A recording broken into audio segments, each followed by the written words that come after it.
యేసు ప్రభు ఎవరు అన్నది వాక్యంలోంచి మీకు చూపించాలని ఇష్టపడుతూ ఉన్నాను.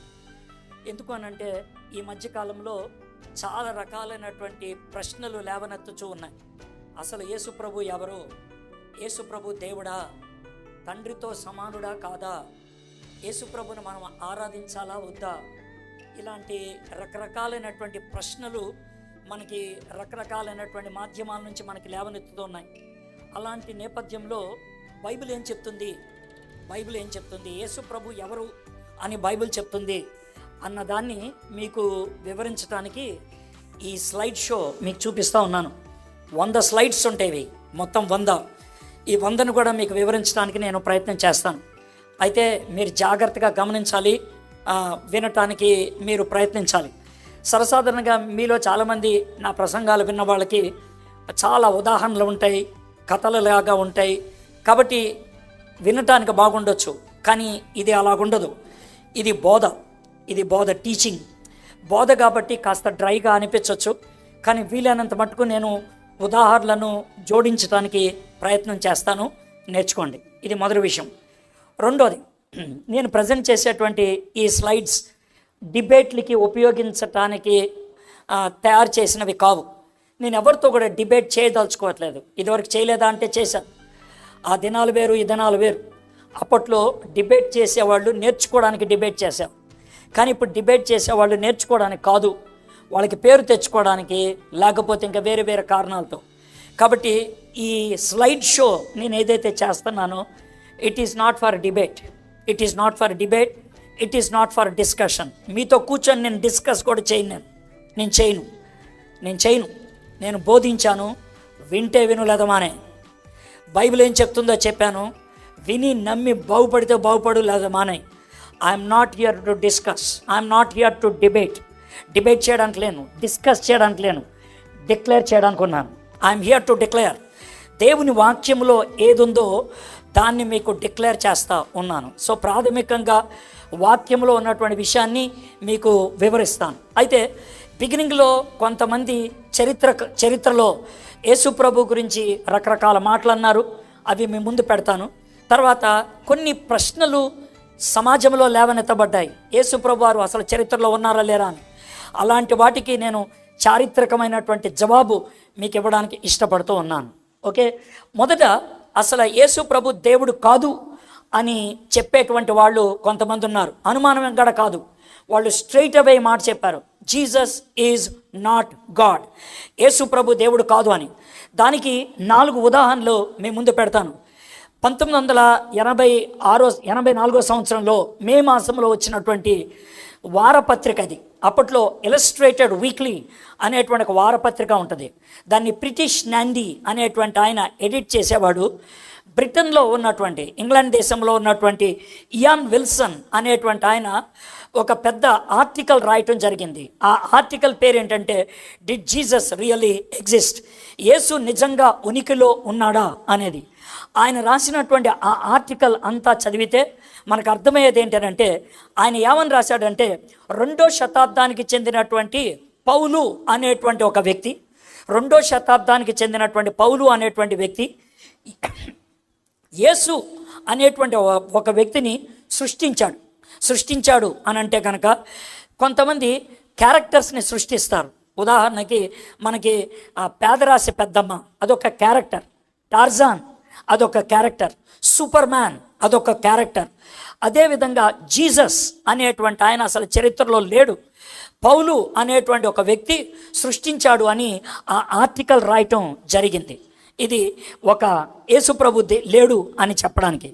ఈయన 2వ వ్యక్తి, ఈయన పేరు నికాస్ కజన్ సాకస్.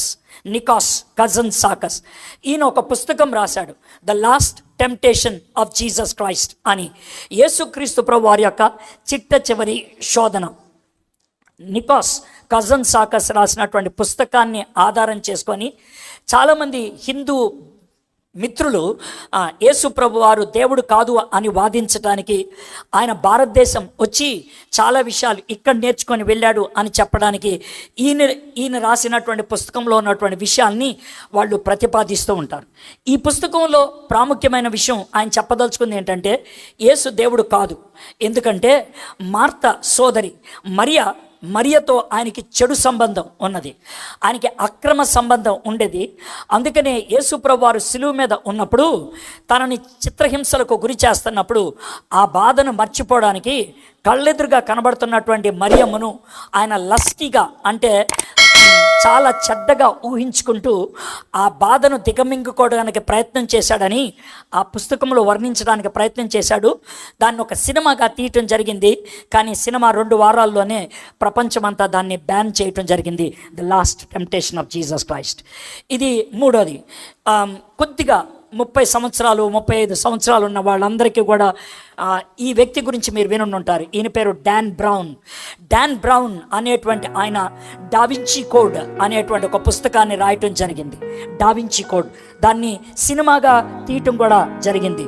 డావించి కోడ్లో ఆయన రాయదలుచుకుంది ఏంటి అని అంటే యేసుక్రీస్తు ప్రభువారు చివరిసారిగా తన శిష్యులతో కలిసి ఆయన విందు ఆరగించడం జరిగింది, ద లాస్ట్ సప్పర్ అంటారు.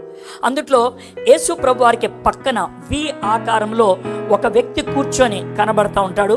ఆ వ్యక్తికి పొడుగు నీలాలు ఉంటాయి, ఆ వ్యక్తికి గడ్డం ఉండదు, మీసం ఉండదు. అయితే డావించి ఏమంటాడంటే అది మీరు అనుకున్నట్లు యోహాను కాదు, అది మీరు అనుకున్నట్లు ఒక పురుషుడు కాదు, అది ఒక స్త్రీ, అది మగ్దలేని మరియ అని అంటూ వాళ్ళిద్దరి మధ్య ఉన్నటువంటి ఆ వి ఆకారం మధ్యన ఒక కప్ ఉంటుంది. అంటే డావించి అంటే లియోనార్డో డావించి చిత్రాన్ని ఆ విధంగా గీచాడు. ఆయన అందుట్లో ఒక కోడ్ లాంగ్వేజ్ ద్వారా చెప్పదలుచుకుంది ఏంటంటే వీళ్ళిద్దరి మధ్యన ఒక అక్రమ సంబంధం ఉందని, వాళ్ళిద్దరికి ఒక బాబు పుట్టాడని, ఆ బాబు ఫ్రాన్స్ దేశంలో ఉన్నాడని ఆయన రుజువు చేయడానికి ప్రయత్నం చేశాడు. అదే డావించి కోడ్. దీంట్లో కూడా యేసు ప్రభు దేవుడు కాదు, కేవలం మనిషి అని చెప్పడానికి ప్రయత్నం చేశాడు. 4వ వ్యక్తి హ్యూజే స్కాన్ఫీల్డ్. 18వ శతాబ్దానికి చెందినటువంటి జర్మన్ ఫిలాసఫర్, ఈయన తత్వవేత్త. ఈయన ద పాసోవర్ ప్లాట్ అనేటువంటి పుస్తకాన్ని రాశాడు. ఈ పుస్తకంలో ఆయన ఏమని చిత్రీకరిస్తూ ఉంటాడంటే ఇస్కరియోత్ యోధ యేసు ప్రభు లాగా ఉండేవాడని, ఇస్కరియోత్ యోధాతో యేసు ప్రభు మంతనాలు ఆడాడని, ఆయన చివరిసారిగా ఆయన విందుని ఆరగించినప్పుడు ఇస్కరియోత్ యోధాని బతిమలాడి నేను నెమ్మదిగా తప్పించుకొని వెళ్ళిపోతాను, నువ్వు నాలాగా ఉంటావు కాబట్టి నా ప్లేస్లో నువ్వు చచ్చిపో అని చెప్పాడని, యేసు ప్రభు ప్లేస్లో ఇస్కరియోత్ యోధాని యేసు ప్రభు అనుకొని ఆయన సిలువ మీద చంపేశాడని, యేసు ప్రభు అక్కడి నుంచి తప్పించుకొని ఇండియా వచ్చేసాడని, శ్రీనగర్లో ఆయన తబిత అనే ఒక అమ్మాయిని ప్రేమించి పెళ్లి చేసుకున్నాడని, ఆ అమ్మాయి ద్వారా ఆయన 4 పిల్లల్ని కన్నాడని, 129 సంవత్సరాలు యేసు ప్రభు వారు చచ్చిపోయినప్పుడు శ్రీనగర్ అనేటువంటి పట్టణానికి బయట ఆయన్ని సమాధి చేశారని, అక్కడ ఉన్నటువంటి ఒక పురాతనమైన సమాధిని చూపించి ఇది యేసు ప్రభు సమాధి అని చూపించడానికి ప్రయత్నం చేస్తారు. దీన్ని రాసింది హ్యూజే స్కాన్ఫీల్డ్ అనేటువంటి జర్మన్ ఫిలాసఫర్ 18వ శతాబ్దంలో. దీన్ని నమ్మేటువంటి వాళ్ళు చాలామంది ఉన్నారు. వాళ్ళల్లో ఒక గుంపు ఉన్నది, దాన్ని అహ్మదియా గుంపు అని అంటూ ఉంటారు. మీకు 4 గురించి మీ ముందు పెట్టడం జరిగింది. ఈ 4 కూడా యేసు ప్రభు దేవుడు కాదు అని వాదించటం జరిగింది. అయితే ఇప్పుడు ఇంకొక 4 మీ ముందు పెడతాను. ఈ 4 యేసు ప్రభు దేవుడు అని నమ్మారు, ఈ యేసు ప్రభు దేవుడు అని. ఇవి మీకు పరిచయ పలుకుల్లాగా ఎందుకు ఇచ్చారంటే ప్రపంచము యేసు ప్రభు దగ్గరకు వచ్చేప్పటికి ఖచ్చితమైన గీత గీసేస్తుంది. అయితే ఆయన దేవుడు అని నమ్మాలి, లేదంటే ఆయన దేవుడు కాదు అని నమ్మాలి. మధ్యస్థపు స్థాయిలో యేసు ప్రభుని పెట్టడానికి వీల్లేదు. ఆయన్ని కూడా నేను నమ్ముతాను అంటే కుదరదు, ఆయన కూడా మంచివాడు అంటే కుదరదు, ఆయన చాలా గొప్పవాడు అంటే కుదరదు. ఆయన దేవుడా కాదా, ఈ రెండిట్లో ఏదో ఒకటే తీర్చుకోవాల్సింది. అయితే ఈ 4 ఏమని చెప్పారో చూద్దాం. ఈయన స్వామి వివేకానంద భారత సంస్కృతిని, భారత తత్వాన్ని, భారత మతాన్ని ప్రపంచానికి అందించినటువంటి తొలి వ్యక్తుల్లో ఈయన ఒకడు అని మనము అంగీకరించాలి. ఎందుకనంటే ఈయన షికాగో పట్టణానికి ప్రపంచ మత సమ్మేళనానికి ఆయన వెళ్ళడం జరిగింది. ఆ ప్రపంచ మత సమ్మేళనానికి 1893లో ఆయన వెళ్ళినప్పుడు ఆయన 3 ప్రసంగాలు చేశాడు. చికాగో అడ్రసెస్ అంటారు. మీకు స్వామి వివేకానంద బుక్ స్టాల్లో కానీ శారదా బుక్ స్టాల్లో కానీ దొరుకుతూ ఉంటుంది చిన్న బుక్, దాంట్లో మీకు కనబడుతుంది 3 ప్రసంగాలు. ఆయన ఆ ప్రసంగాలు చేసినప్పుడు దేవుడు చర్చిలో లేడు, మసీదులో లేడు, దేవాలయాల్లో లేడు, మనిషి గుండెల్లో ఉంటాడు అని అద్భుతంగా ఆయన బోధించడం జరిగింది. అయిపోయిన తర్వాత ఆయన ఇంటర్వ్యూ చేసినప్పుడు ఈ ప్రశ్న అడిగారు, మీరు యేసు ప్రభు గురించి ఏమనుకుంటారు అని. యేసు ప్రభు గురించి స్టూల్ కావాలి, యేసు ప్రభు గురించి మీరు ఏమనుకుంటారు అని ఆయన్ని అడగటం జరిగింది. ఆయన ఇచ్చినటువంటి జవాబు ఇది: ఈ లోకంలో నీతిమంతుడు ఎవరైనా ఉన్నారా అంటే అది యేసు అని చెబుతాను. ఈశాన్య సనాతన ధర్మానికి చెందిన వ్యక్తిగా నేను యేసుని దేవుడిగా మాత్రమే భావిస్తాను. ఇది స్వామి వివేకానంద గారు అన్నటువంటి మాట. ఈయన ఒక మత బోధకుడు యేసు ప్రభుని దేవుడు అని చెప్పడం జరిగింది. రెండో వ్యక్తి ఈయన రాజకీయవేత్త మహాత్మా గాంధీ గారు అన్నటువంటి మాట. మహాత్మా గాంధీ గారిని చాలామంది ఇంటర్వ్యూ చేయడానికి ప్రయత్నం చేశారు, కానీ ఆయన ఒప్పుకోలేదు. కానీ అమెరికా నుంచి వచ్చినటువంటి ఒక సెనేటర్ ఆయన్ని ఇంటర్వ్యూ చేయడానికి పర్మిషన్ అడిగారు. ఆయన ఒప్పుకున్నాడు. అది చాలా సుదీర్ఘమైనటువంటి ఇంటర్వ్యూ. దాంట్లో క్రైస్తవ్యాన్ని భయంకరంగా ఆయన తిట్టాడు. క్రైస్తవ్యాన్ని గుడ్డిది అని అన్నాడు, క్రైస్తవ్యాన్ని పనికిమాలింది అన్నాడు, క్రైస్తవ్యం నన్ను క్రీస్తు దగ్గరికి వెళ్ళనివ్వకుండా చేసింది అని అన్నాడు. అవి తర్వాత విషయాలు. కానీ యేసు ప్రభు గురించి ఆయన్ని అడిగినప్పుడు ఆయన ఇచ్చినటువంటి జవాబు: యేసు చారిత్రాత్మకతను రుజువు చేయవలసిన అవసరం లేదు. యేసు ప్రభు చరిత్రలో ఉన్నాడా లేదా అని నాకు ఎవరు రుజువు చేయక్కర్లేదు. ఎందుకంటే ఆయన కొండ మీద చేసిన ప్రసంగం నేరుగా నా హృదయానికి తాకింది అని అంటున్నాడు. ఆయన కొండ మీద చేసిన ప్రసంగం మత్తయి సువార్త 5, 6, 7 అధ్యాయాల్లో కనబడుతుంది. ఆ ప్రసంగాన్ని ఆధారం చేసుకునే మహాత్మా గాంధీ గారు అహింసావాదాన్ని ప్రపంచానికి అందించడం జరిగింది. ఒక మత నాయకుడు, ఒక రాజకీయవేత్త. మూడోది ఈయన ఒక శాస్త్రవేత్త. ఈయన పేరు బ్లైజీ పాస్కల్. ఈ బ్లైజీ పాస్కల్ అనేటువంటి ఆయన చాలా గొప్ప శాస్త్రవేత్త. మీరు పక్కన చూస్తున్నటువంటి ఆ యంత్రం ప్రపంచంలో మొట్టమొదటిసారిగా తయారైనటువంటి క్యాలిక్యులేటర్. ఈ క్యాలిక్యులేటర్ని మొట్టమొదటిగా తయారు చేసింది బ్లైజీ పాస్కల్. ఈ క్యాలిక్యులేటర్ని ఆధారం చేసుకొని కంప్యూటర్ తయారు చేయటం అనేటువంటి ఆలోచన కలగటం జరిగింది. కాబట్టి బ్లైజీ పాస్కల్ కంప్యూటర్ వ్యవస్థకు ఒక విధమైనటువంటి పితామహుడు, కారకుడు లాంటివాడు అని చెప్పాలి. బ్లైజీ పాస్కల్ నాస్తికుడిగా ఉండేవాడు. తన సహోదరి యేసు ప్రభు గురించి చాలాసార్లు చెప్పింది, కానీ ఆయన వినేవాడు కాదు. ఒకసారి 2 గుర్రాలు నడుపుతున్నటువంటి ఒక బండి మీద వెళ్తూ ఉన్నప్పుడు ఒక బ్రిడ్జ్ దాటాల్సి వచ్చింది. ఆ బ్రిడ్జ్ దాటుతూ ఉన్నప్పుడు ఆయన గుర్రాల్లో ఒక గుర్రం రంకె వేస్తే ఈయన బండి బ్రిడ్జ్ మీద నుంచి జారి పడిపోవటం మొదలుపెట్టింది. ఈత రానటువంటి బ్లైజీ పాస్కల్ బండిని గట్టిగా పట్టుకొని అరవటం మొదలుపెట్టాడు. ఈలోగా రోడ్డు మీద చదువు లేనటువంటి ఒక పామరుడు, ఒక రైతు వెళ్తూ బ్లైజీ పాస్కల్ని చూసి చేయి పట్టుకొని బయటికి లాగినప్పుడు బ్లైజీ పాస్కల్ అన్నటువంటి మొట్టమొదటి మాట: ఓ మానవ, నీకు కావాల్సింది శాస్త్రం కాదు, రక్షకుడు అనేసి. ఎందుకు అనంటే నాకు శాస్త్రం బాగా తెలుసు, కానీ నేను వేలాడుతున్నటువంటి ఆ సమయంలో నీళ్లు కింద పారుతున్నటువంటి ఆ నేపథ్యంలో నన్ను రక్షించగలిగింది శాస్త్రం కాదు, నన్ను రక్షించగలిగింది పామరుడైనటువంటి ఒక రక్షకుడు అని. ఆ రోజు ఆయన అర్థం చేసుకున్నాడు, ఐ నీడ్ ఏ సేవియర్, నాకు ఒక రక్షకుడు కావాలని. ఆ తర్వాత ఆయన ఆకాశం వైపు తలెత్తి ఈ మాట అన్నాడు: ఓ దేవా, నీవు మనిషిని సృష్టించినప్పుడు మానవుని దేవుని ఆకారంలో ఉన్న శూన్యతతో సృష్టించావు. యేసుక్రీస్తు ద్వారా బహిర్గతమైన నీవు మాత్రమే ఆ శూన్యతను నింపుచున్నావు. అంటే ప్రతి హృదయంలో దేవుడి ఆకారంలో ఉన్నటువంటి ఒక ఖాళీ ఉన్నది. ఆ ఖాళీని ఆ దేవుని ఆకారం మాత్రమే నింపగలుగుతుంది. అది ఎవరు అంటే యేసు ప్రభు. కాబట్టి ఏ మానవుడిలో అయితే యేసు ప్రభు ఉంటాడో ఆ మానవుడు పరిపూర్ణుడు, లేకపోతే లేదు అని అన్నాడు. మీకు ఒక శాస్త్రవేత్తను చెప్పాను, ఒక రాజకీయవేత్తను చెప్పాను, ఒక మత నాయకుడిని చెప్పాను. ఈయన లూ వాలస్, ఈయన పేరు లూ వాలస్. ఆయన చట్టం లీగల్ విషయాల్లో బాగా పేరు ప్రఖ్యాతులు గడించినటువంటి వ్యక్తి, లీగల్ ఎక్స్పర్ట్ అని చెప్పాలి. అంతేకాదు మంచి రచయిత, బాగా ఇంగ్లీష్ వచ్చినటువంటి వ్యక్తి. కాబట్టి స్కాలర్ 2 ఏరియాస్లో, ఒకటి ఇంగ్లీష్లో స్కాలర్, రెండోది లీగల్ చట్టబద్ధమైనటువంటి విషయాల్లో ఆయన పేరు గడించినటువంటి వ్యక్తి.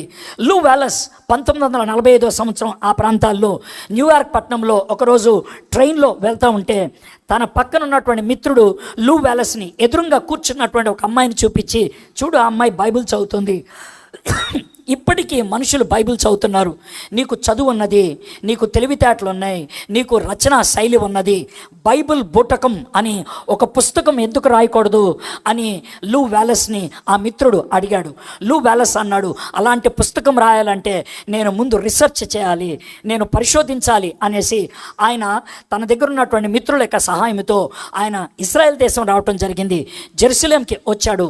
ఆయన 3 సంవత్సరాలు అక్కడ ఉండిపోయాడు. వాళ్ళ భాష నేర్చుకున్నాడు, వాళ్ళకు సంస్కృతిని నేర్చుకున్నాడు, వాళ్ళకున్న పరిస్థితులన్నీ నేర్చుకున్నాడు. యేసుక్రీస్తు లేడు క్రైస్తవ్యం బుటకం అనే పుస్తకం రాయటం మొదలైంది. 4 అధ్యాయాలు రాశాడు. 4 అధ్యాయాలు. 4వ అధ్యాయంకి వచ్చిన తర్వాత ఆయనకు ముందుకెళ్ళటానికి తన వల్ల కావట్లేదు. తాను సంపాదించినటువంటి సమాచారం అంతా తాను రాయదలుచుకున్నటువంటి విధానానికి సరితూకేదిగా లేదు. చట్టబద్ధమైనటువంటి విలువలు కలిగినటువంటి వ్యక్తి కాబట్టి ఆయన తన మనస్సాక్షిని చంపుకోలేకపోయాడు. 3 రోజులు ఒక్క పదం కూడా రాయలేదంట. 3వ రోజున మోకరించి తలపైకెత్తి, నా దేవా నీవు ఉనికిలో లేవని నేను ఎంతగా నిరూపించడానికి ప్రయత్నించినా నువ్వు ఉన్నావని రుజువు అవుతుంది, నీవే దేవుడివి అని నేను నమ్ముతున్నాను అని ఆయన ఆ మాటలు రాసి ఆ పుస్తకాన్ని పక్కకు పెట్టేద్దాం అని అనుకున్నాడు. కానీ ఆయన సంపాదించినటువంటి ఆ సమాచారం చాలా విలువైంది. ఆ విలువైనటువంటి సమాచారాన్ని తాను పక్కకు పెట్టడానికి ఇష్టపడలేక ఆయన ఒక పుస్తకాన్ని రాశాడు. ఆ సమాచారాన్ని అంతటిని క్రోడీకరించి ఆ పుస్తకం పేరే బెన్హర్. ఆ పుస్తకాన్ని 1953 సంవత్సరంలో సినిమాగా తీయటం జరిగింది. బెన్హర్ అనేటువంటి సినిమా ప్రపంచంలో ఇప్పటిదాకా తీసిన సినిమాల్లో టాప్ 100 సినిమాల్లో బెన్హర్ అనే సినిమా ఖచ్చితంగా ఉంటుంది. ఎందుకనంటే చాలా విలువైనటువంటి సమాచారంతో నిజమైనటువంటి విషయాలను క్రోడీకరిస్తూ ఒక అద్భుతమైనటువంటి కథను ఆయన వల్లించి రాయగలిగాడు డాక్టర్ లూ వాలస్ గారు. అందుకనే బెన్హర్ అనేది. కాబట్టి 4 వ్యక్తుల్ని మీ ముందు పెట్టాను. ఈ 4 వ్యక్తులు కూడా యేసు ప్రభుని దేవుడు అని ఒప్పుకోవడం జరిగింది. ఒక మత నాయకుడు స్వామి వివేకానంద, రాజకీయవేత్త మహాత్మా గాంధీ, ఆ తర్వాత శాస్త్రవేత్త బ్లైజ్ పాస్కల్, 4వది ఒక రచయిత, ఒక లీగల్ ఎక్స్పర్ట్ అయినటువంటి లూ వాలస్. కాబట్టి దేవుడు లేడు అని కొంతమంది చెప్తూ ఉంటే దేవుడు ఉన్నాడు అంటే, యేసుప్రభు దేవుడు కాదు అని కొంతమంది చెప్తుంటే యేసుప్రభు దేవుడు అని చెప్పేవాళ్ళు మరికొంతమంది ఉన్నారు. అయితే ఇప్పుడు నా ప్రజెంటేషన్ మొదలవుతుంది. ఎలాగా అని అంటే, అసలు యేసుప్రభు వారు ముందు అసలు ఉనికిలో ఉన్నాడా? ఎందుకంటే ఇయాన్ విల్సన్ గారు ఈ ప్రశ్న అడిగారు, యేసు ప్రభు అసలు చరిత్రలో ఉన్నాడా అనే ప్రశ్న అడిగాడు. అయితే బైబిల్ అనే దాన్ని చాలామంది ఆధారంగా పెట్టుకొని మాట్లాడతారు. కొంతమంది ఏమంటారంటే, సార్ నేను బైబిల్ని నమ్మను, అలాంటప్పుడు నేనేం చేయాలండి అని అంటే కనుక ఒక మాట చెప్పగలుగుతాను. బైబిల్ బయట యేసు ప్రభు ఉన్నాడా లేదా అంటానికి ఖచ్చితమైనటువంటి రుజువులు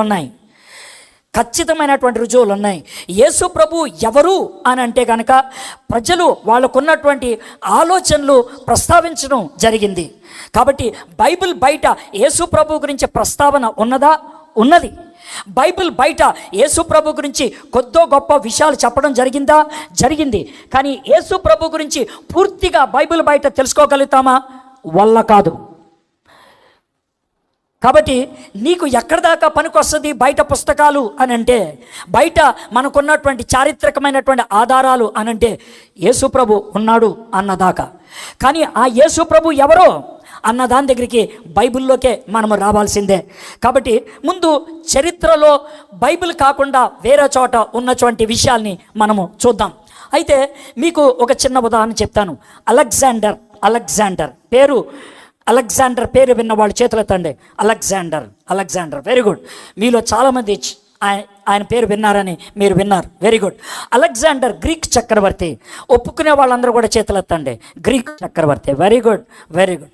అలెగ్జాండర్ గ్రీకు చక్రవర్తి ప్రపంచాన్ని అతి చిన్న వయసులో 32.5 సంవత్సరాలకి ఆయన స్వాధీనం చేసుకోగలిగినటువంటి ఒక గొప్ప యువ కెరటం అని చెప్పాలి. అయితే అలెగ్జాండర్ చాలా చిన్న వయసులోనే చచ్చిపోయాడు. చిన్న వయసులోనే. క్రీస్తు పూర్వం 324లో అలెగ్జాండర్ చచ్చిపోయాడు. అయితే ఒక విషయం గుర్తుపెట్టుకోండి, జాగ్రత్తగా వినండి. అలెగ్జాండర్ గురించి మొట్టమొదటిసారిగా ఒక కాగితం మీద ఒక వ్యక్తి రాసింది ఆయన చచ్చిపోయిన 400 సంవత్సరాలకి. మళ్ళీ చెప్తున్నాను, అలెగ్జాండర్ చచ్చిపోయిన 400 సంవత్సరాలకి మొట్టమొదటిసారిగా కాగితం మీద రాశాడు ఏరియస్ అనేటువంటి వ్యక్తి. అప్పటి వరకు అలెగ్జాండర్ గురించి ఎవరు ఎక్కడ రాయలేదు. కేవలం నోటి మాట ద్వారానే ఉన్నది, నోటి మాట ద్వారానే. అయినప్పటికీ కూడా అలెగ్జాండర్ చరిత్రలో ఉన్నాడా లేదా ఎవరూ ప్రశ్నించరు. అలెగ్జాండర్ గారు చెప్పినటువంటి మాటల్ని అనుమానిస్తారా? లేదు. చాలా స్పష్టంగా అంగీకరించేస్తారు. చరిత్రలో ఉన్నాడు అని అలెగ్జాండర్ని నమ్ముతారు. మీరు చేసింది తప్పు అని నేను అంటలేదు. మిమ్మల్ని నేను క్వశ్చన్ చేయడానికి ప్రశ్న వేయట్లేదు. అయితే 400 సంవత్సరాల గ్యాప్, 400 సంవత్సరాల వ్యవధి తర్వాత కూడా రాసినటువంటి రాతను చరిత్ర అని నమ్మితే మరి యేసు ప్రభు గురించి రాసినటువంటి తొలి మాటలు ఎంత దగ్గరలో ఉన్నాయో మీరు ఆలోచిస్తే ఆశ్చర్యపోతారు. యేసుక్రీస్తు ప్రభువారు క్రీస్తు పూర్వం 4లో పుట్టి ఉండాలి. యేసుక్రీస్తు ప్రభువారు 29 క్రీస్తు శకంలో ఆయన చనిపోయి ఉండాలి. నేను చూపించేటువంటి ఈ వ్యక్తి పేరు ఫ్లేవియస్ జోసిఫస్ అనేటువంటి ఆయన.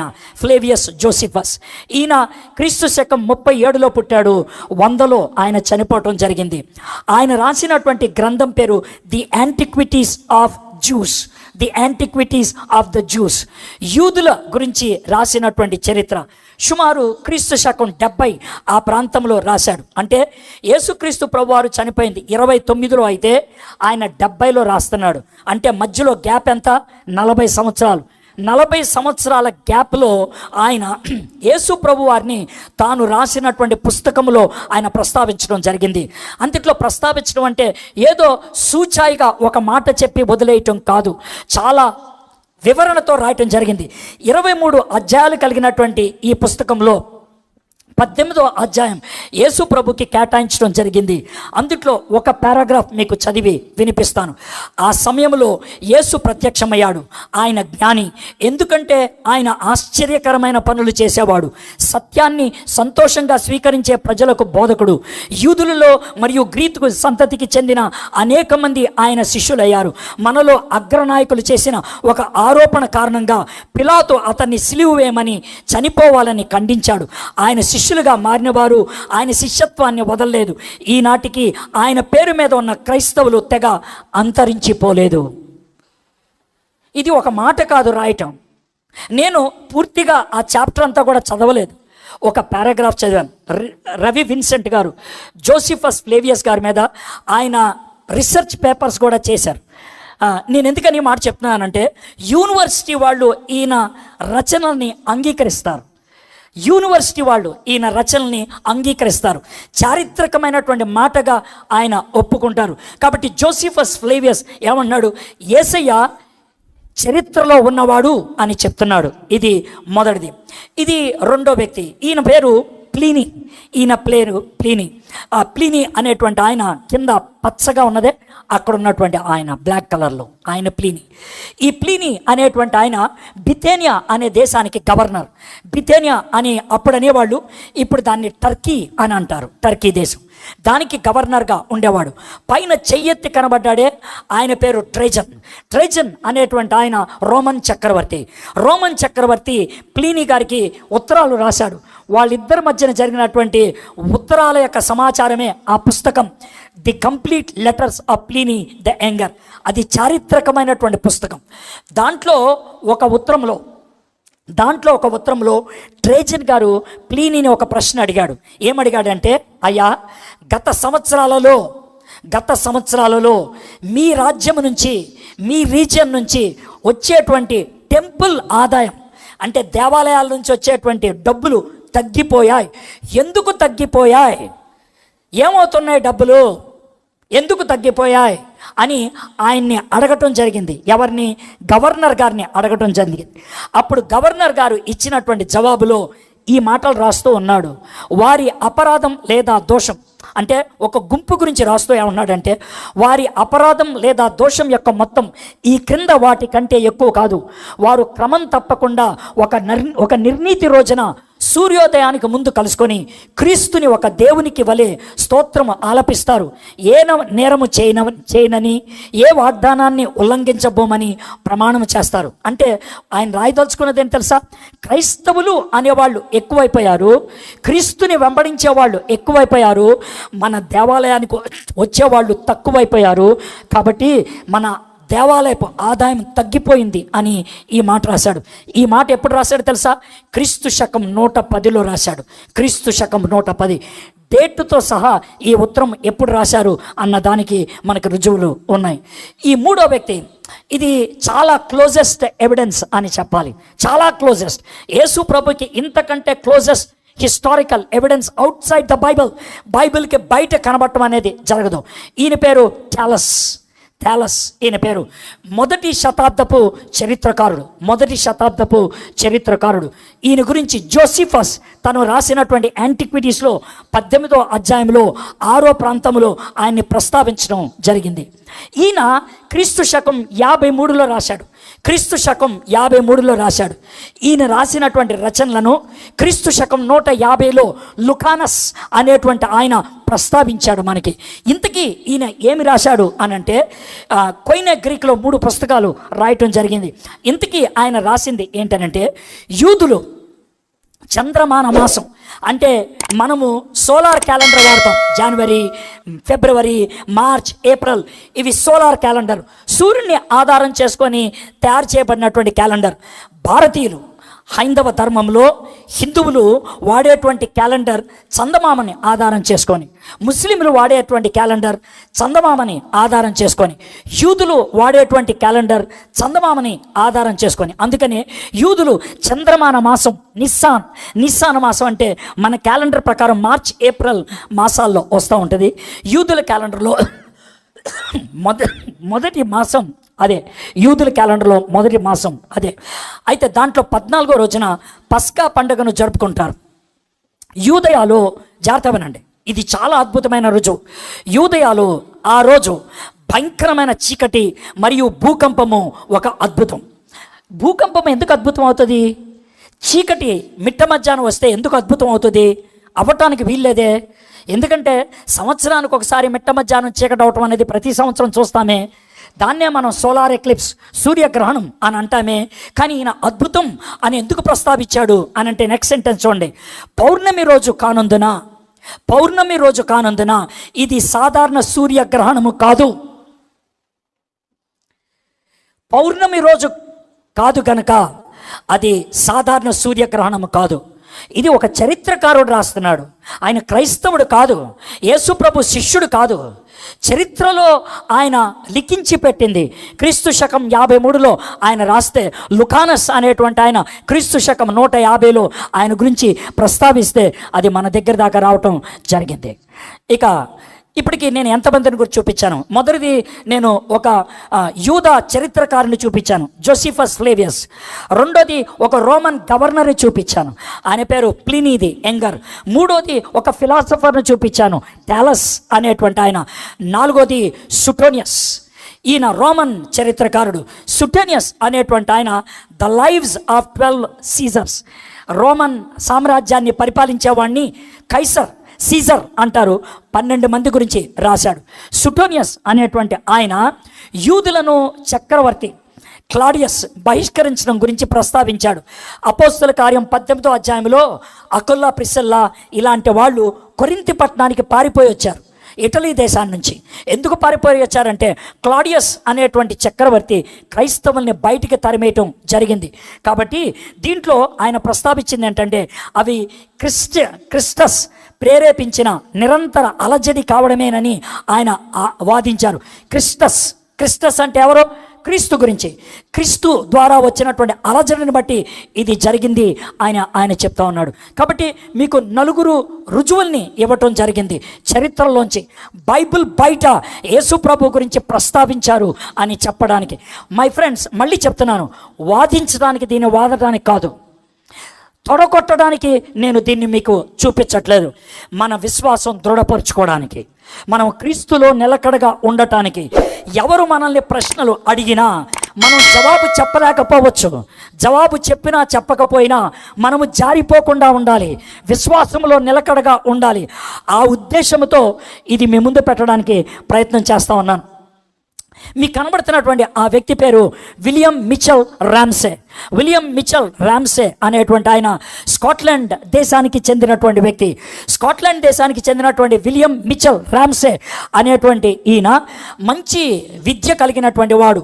ఆయనకి 9 PhDలు ఉన్నాయి, 9 డాక్టరేట్లు ఉన్నాయి. ఆయన బాగా చదువుకున్నటువంటి వాడు. అయితే చిన్న వయసులోనే ఆయనకి సర్ అంటే ఏంటి తెలుసా? ఇప్పుడు మన ఇండియాలో భారతరత్న ఎలా ఇస్తారో, బ్రిటిష్ ప్రభుత్వం వాళ్ళు ఇచ్చేటువంటి అతి ఉన్నతమైనటువంటి బిరుదు సర్, దాన్ని నైట్హుడ్ అంటారు. కాబట్టి అది ఆయనకి ఇవ్వటం జరిగింది చాలా చిన్న వయసులోనే. అయితే ఈయన్ని చాలామంది మిత్రులు యేసు ప్రభు గురించి అడిగితే, నేను యేసు ప్రభుని నమ్మను అని అన్నాడంట.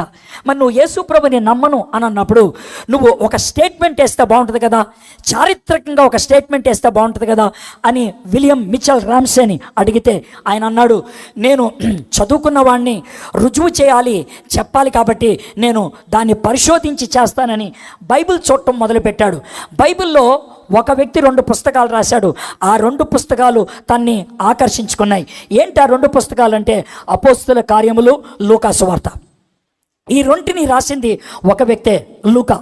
ఈ లూకా రాసినటువంటి ఈ 2 పుస్తకాలు చదివినప్పుడు ఆయనకి అర్థమైంది ఏంటంటే, ఈ 2 పుస్తకాల్లో లూకా గారు 54 పట్టణాల గురించి, 9 దీవుల గురించి, 95 మనుషుల గురించి ఆయన ప్రస్తావించి రాశాడు పేరు పెట్టి. 54 ఊర్ల గురించి, 9 దీవుల గురించి, 95 మనుషుల గురించి పేర్లు ప్రస్తావించి రాశాడు. 1800 సంవత్సరాల క్రితం రాసినటువంటి ఆ గ్రంథంలో 54 పట్టణాలు, 9 దీవులు, 95 మంది మనుషులు, దూరాలు, దిశలు రాసుకుంటూ వచ్చాడు కదా. నేను వెళ్ళి చూస్తా, 54 పట్టణాలు అలా ఉన్నాయా లేదో చూస్తా, 9 దీవులు అలా ఉన్నాయా లేదో చూస్తా, 95 మంది గురించి రుజువులు ఉన్నాయా లేదో చూస్తా అని పరిశోధించడం మొదలుపెట్టాడు. ఆయన డబ్బులు ఖర్చు పెట్టుకున్నాడు. టర్కీ దేశానికి వెళ్ళాడు, గ్రీసు దేశానికి వెళ్ళాడు, ఇటలీకి వెళ్ళాడు, ఇస్రాయెల్ దేశానికి వెళ్ళాడు, పరిశోధన చేశాడు. అంతా చేసిన తర్వాత ఆయన ఈ మాట అంటున్నాడు, లూకా తన 2 పుస్తకాలను చరిత్రాత్మక అవగాహనతో రాశాడు. విలియం రామ్సే వంటి ఆధునిక చరిత్రకారులు సువార్త, అపోస్తల కార్యముల్లోని 54 ఉండాలి అక్కడ, 54 భౌగోళిక ప్రదేశాలని ఖచ్చితమైనవిగా చూపించబడ్డాయి అంగీకరిస్తూ లూకా 58 మరియు 60 మధ్యన సువార్త రాశాడు. అప్పటికి ప్రత్యక్ష సాక్షులు ఇంకా జీవించి ఉన్నారు. 58లో రాశాడు లూకా. 58లో లూకా రాసినటువంటి ఈ పుస్తకము చారిత్రకమైంది, అబద్ధాలు లేనివి, కల్పితాలు కావివి. కాబట్టి దాంట్లో యేసు ప్రభుని ప్రస్తావించాడు, ఆయన గురించి రాశాడు. అప్పటికి యేసు ప్రభుని చూసిన వాళ్ళు ఇంకా ఉన్నారు, యేసు ప్రభుతో మాట్లాడిన వాళ్ళు ఉన్నారు. ఒకవేళ లూకా తప్పు రాస్తే అప్పుడే దాన్ని నిలదీసి ఇది తప్పు రాని ఉండేవాళ్ళు. యేసు ప్రభు 29లో చచ్చిపోయాడు, ఈయన 58లో రాశాడు. కాబట్టి గ్యాప్ ఎంత అంటే 30 సంవత్సరాలే. 30 సంవత్సరాల వ్యవధిలో ఆ విధమైనటువంటి తప్పుడు సమాచారం రాయటం అసాధ్యం. కాబట్టి విలియం రామ్సే యేసు ప్రభుని సొంత రక్షకుడిగా అంగీకరించడమే కాదు, సెయింట్ పాల్ ద ట్రావెలర్ అనేటువంటి అద్భుతమైనటువంటి గ్రంథాన్ని ఆయన రాయటం జరిగింది. ఎందుకంటే తన యొక్క ప్రయాణాలలో తెలుసుకున్నటువంటి విషయాల్ని ఆయన పుస్తకంగా రాయటం జరిగింది. వీళ్ళిద్దరూ మత్తయి, మార్కు సువార్తలను 50వ దశకం ప్రారంభంలో రాశారు. మరియు ప్రత్యక్ష సాక్షులు జీవించి ఉన్నప్పుడు అవి చలామణిలో ఉన్నాయి.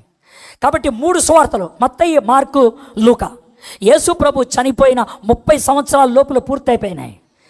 అవి చలామణిలో ఉన్నాయి. భారతదేశానికి మొట్టమొదటిసారిగా యేసు ప్రభు గురించి తీసుకొచ్చిన సువార్త మత్తయి సువార్త. మత్తయి సువార్తని భారతదేశంలోకి బహుశా తీసుకొచ్చింది బర్తలోమియా, తోమా ఇద్దరు కూడా భారతదేశానికి వచ్చారని చరిత్రకారులు కొంతమంది ప్రస్తావిస్తూ ఉంటారు. బర్తలోమియా ఆయన ఉత్తర భారతదేశానికి వెళ్ళాడని, గుజరాత్లో ఉన్నటువంటి భరూచ్ అనేటువంటి ప్రాంతంలో ఆయన పరిచర్య చేశాడని, ఆయన పరిచర్యకి కేంద్రం భరూచ్ అని బర్తలోమియా గురించి సాక్ష్యం ఇచ్చేటువంటి వాళ్ళు గుజరాత్లో ఇప్పటికే ఉన్నారు. తోమా దక్షిణ భారతదేశానికి వస్తే బర్తలోమియా ఉత్తర భారతదేశానికి వచ్చాడని, బర్తలోమియా మత్తయి సువార్తను తీసుకొచ్చాడని, కానీ బర్తలోమియా ఎక్కువ కాలం పరిచయం చేయలేదు, 3 నెలల తర్వాత ఆయన్ని చంపేశారని, తోమా మాత్రం సుమారు 20 సంవత్సరాలు పరిచర్య చేసి అద్భుతంగా సంఘాలు స్థాపించాడని చెప్తూ ఉంటారు. ఇవి మొదటి శతాబ్దంలోనే అయిపోవటం జరిగింది. సో మై ఫ్రెండ్స్, ఇప్పుడు దాకా నేను చెప్పదలుచుకుంది ఏంటి, యేసు ప్రభు వారిని దేవుడు కాదు అని కొంతమంది అంటే, దేవుడు అని మరి కొంతమంది అంటే, చరిత్రలో యేసు ప్రభు ఖచ్చితంగా ఉన్నాడు అని అనటానికి అందరూ ఒప్పుకోవటం జరిగింది.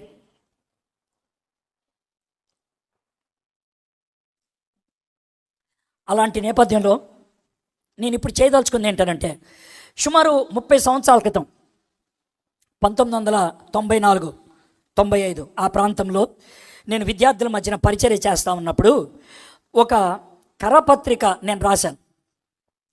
నా లైఫ్లో 3 కరపత్రికలు రాయటం జరిగింది, అందుట్లో ఇదొకటి. ఈ కరపత్రికని లక్షలకు పైగా ప్రింట్ చేసి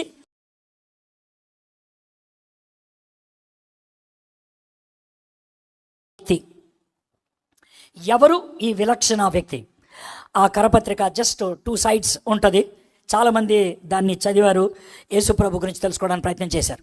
వెల్, అయితే ఆ కరపత్రికలో నా వాదన ఎలా ఉంటుందనంటే, యేసుప్రభు వారిని దేవుడు అని మనం ఎందుకు నమ్మాలి అన్న దానికి, యేసుప్రభు దగ్గరికి వెళ్ళొద్దు ముందు ఒక వ్యక్తిని దేవుడు అని మనం నమ్మాలంటే ఆయనకు ఉండాల్సిన లక్షణాలు ఏంటో మనం చూద్దాం. దేవుడు నేను సమస్యల్లో ఉంటే, బాధల్లో ఉంటే, కష్టాల్లో ఉంటే, అక్కడ దూరాన్న కూర్చుంటే ఆయన దేవుడు ఎలా అవుతాడు? అవడం. దేవుడు అంటే పరిగెత్తుకుంటా నా దగ్గరికి రావాలి, దేవుడు అంటే నన్ను ఆదరించాలి, దేవుడు అంటే ఆయన నన్ను రక్షించాలి. కాబట్టి దేవుడు ఖచ్చితంగా దిగి రావాలి, అక్కడ కూర్చుంటే కాదు. కాబట్టి ఒకవేళ దేవుడు దిగొస్తే, దేవుడే మనుషుల మధ్యకు వస్తే ఆయన ఎలా వస్తాడు? మొదటిది, చెప్పా పెట్టకుండా రాడు, చెప్పొస్తాడు. దేవుడు చెప్పొస్తాడు. ఎంత ఎక్కువ చెప్పితే అంత గొప్పోడు, ఎంత ఎక్కువ చెప్పితే అంత గొప్పోడు. మన వీధిలోకి కౌన్సిలర్ వస్తూ ఉంటే పొద్దున్న చెప్తారు, ఎమ్మెల్యే వస్తూ ఉంటే ముందు రోజు చెప్తారు, ముఖ్యమంత్రి వస్తున్నాడంటే వారం ముందు చెప్తారు, ప్రధానమంత్రి వస్తున్నాడంటే 2 నెలల ముందు చెప్తారు. ఎంత ముందు చెప్తే అంత గొప్పోడు అని అర్థం. నువ్వు నేను వస్తే ఎవడు చెప్పడు, అది మనం.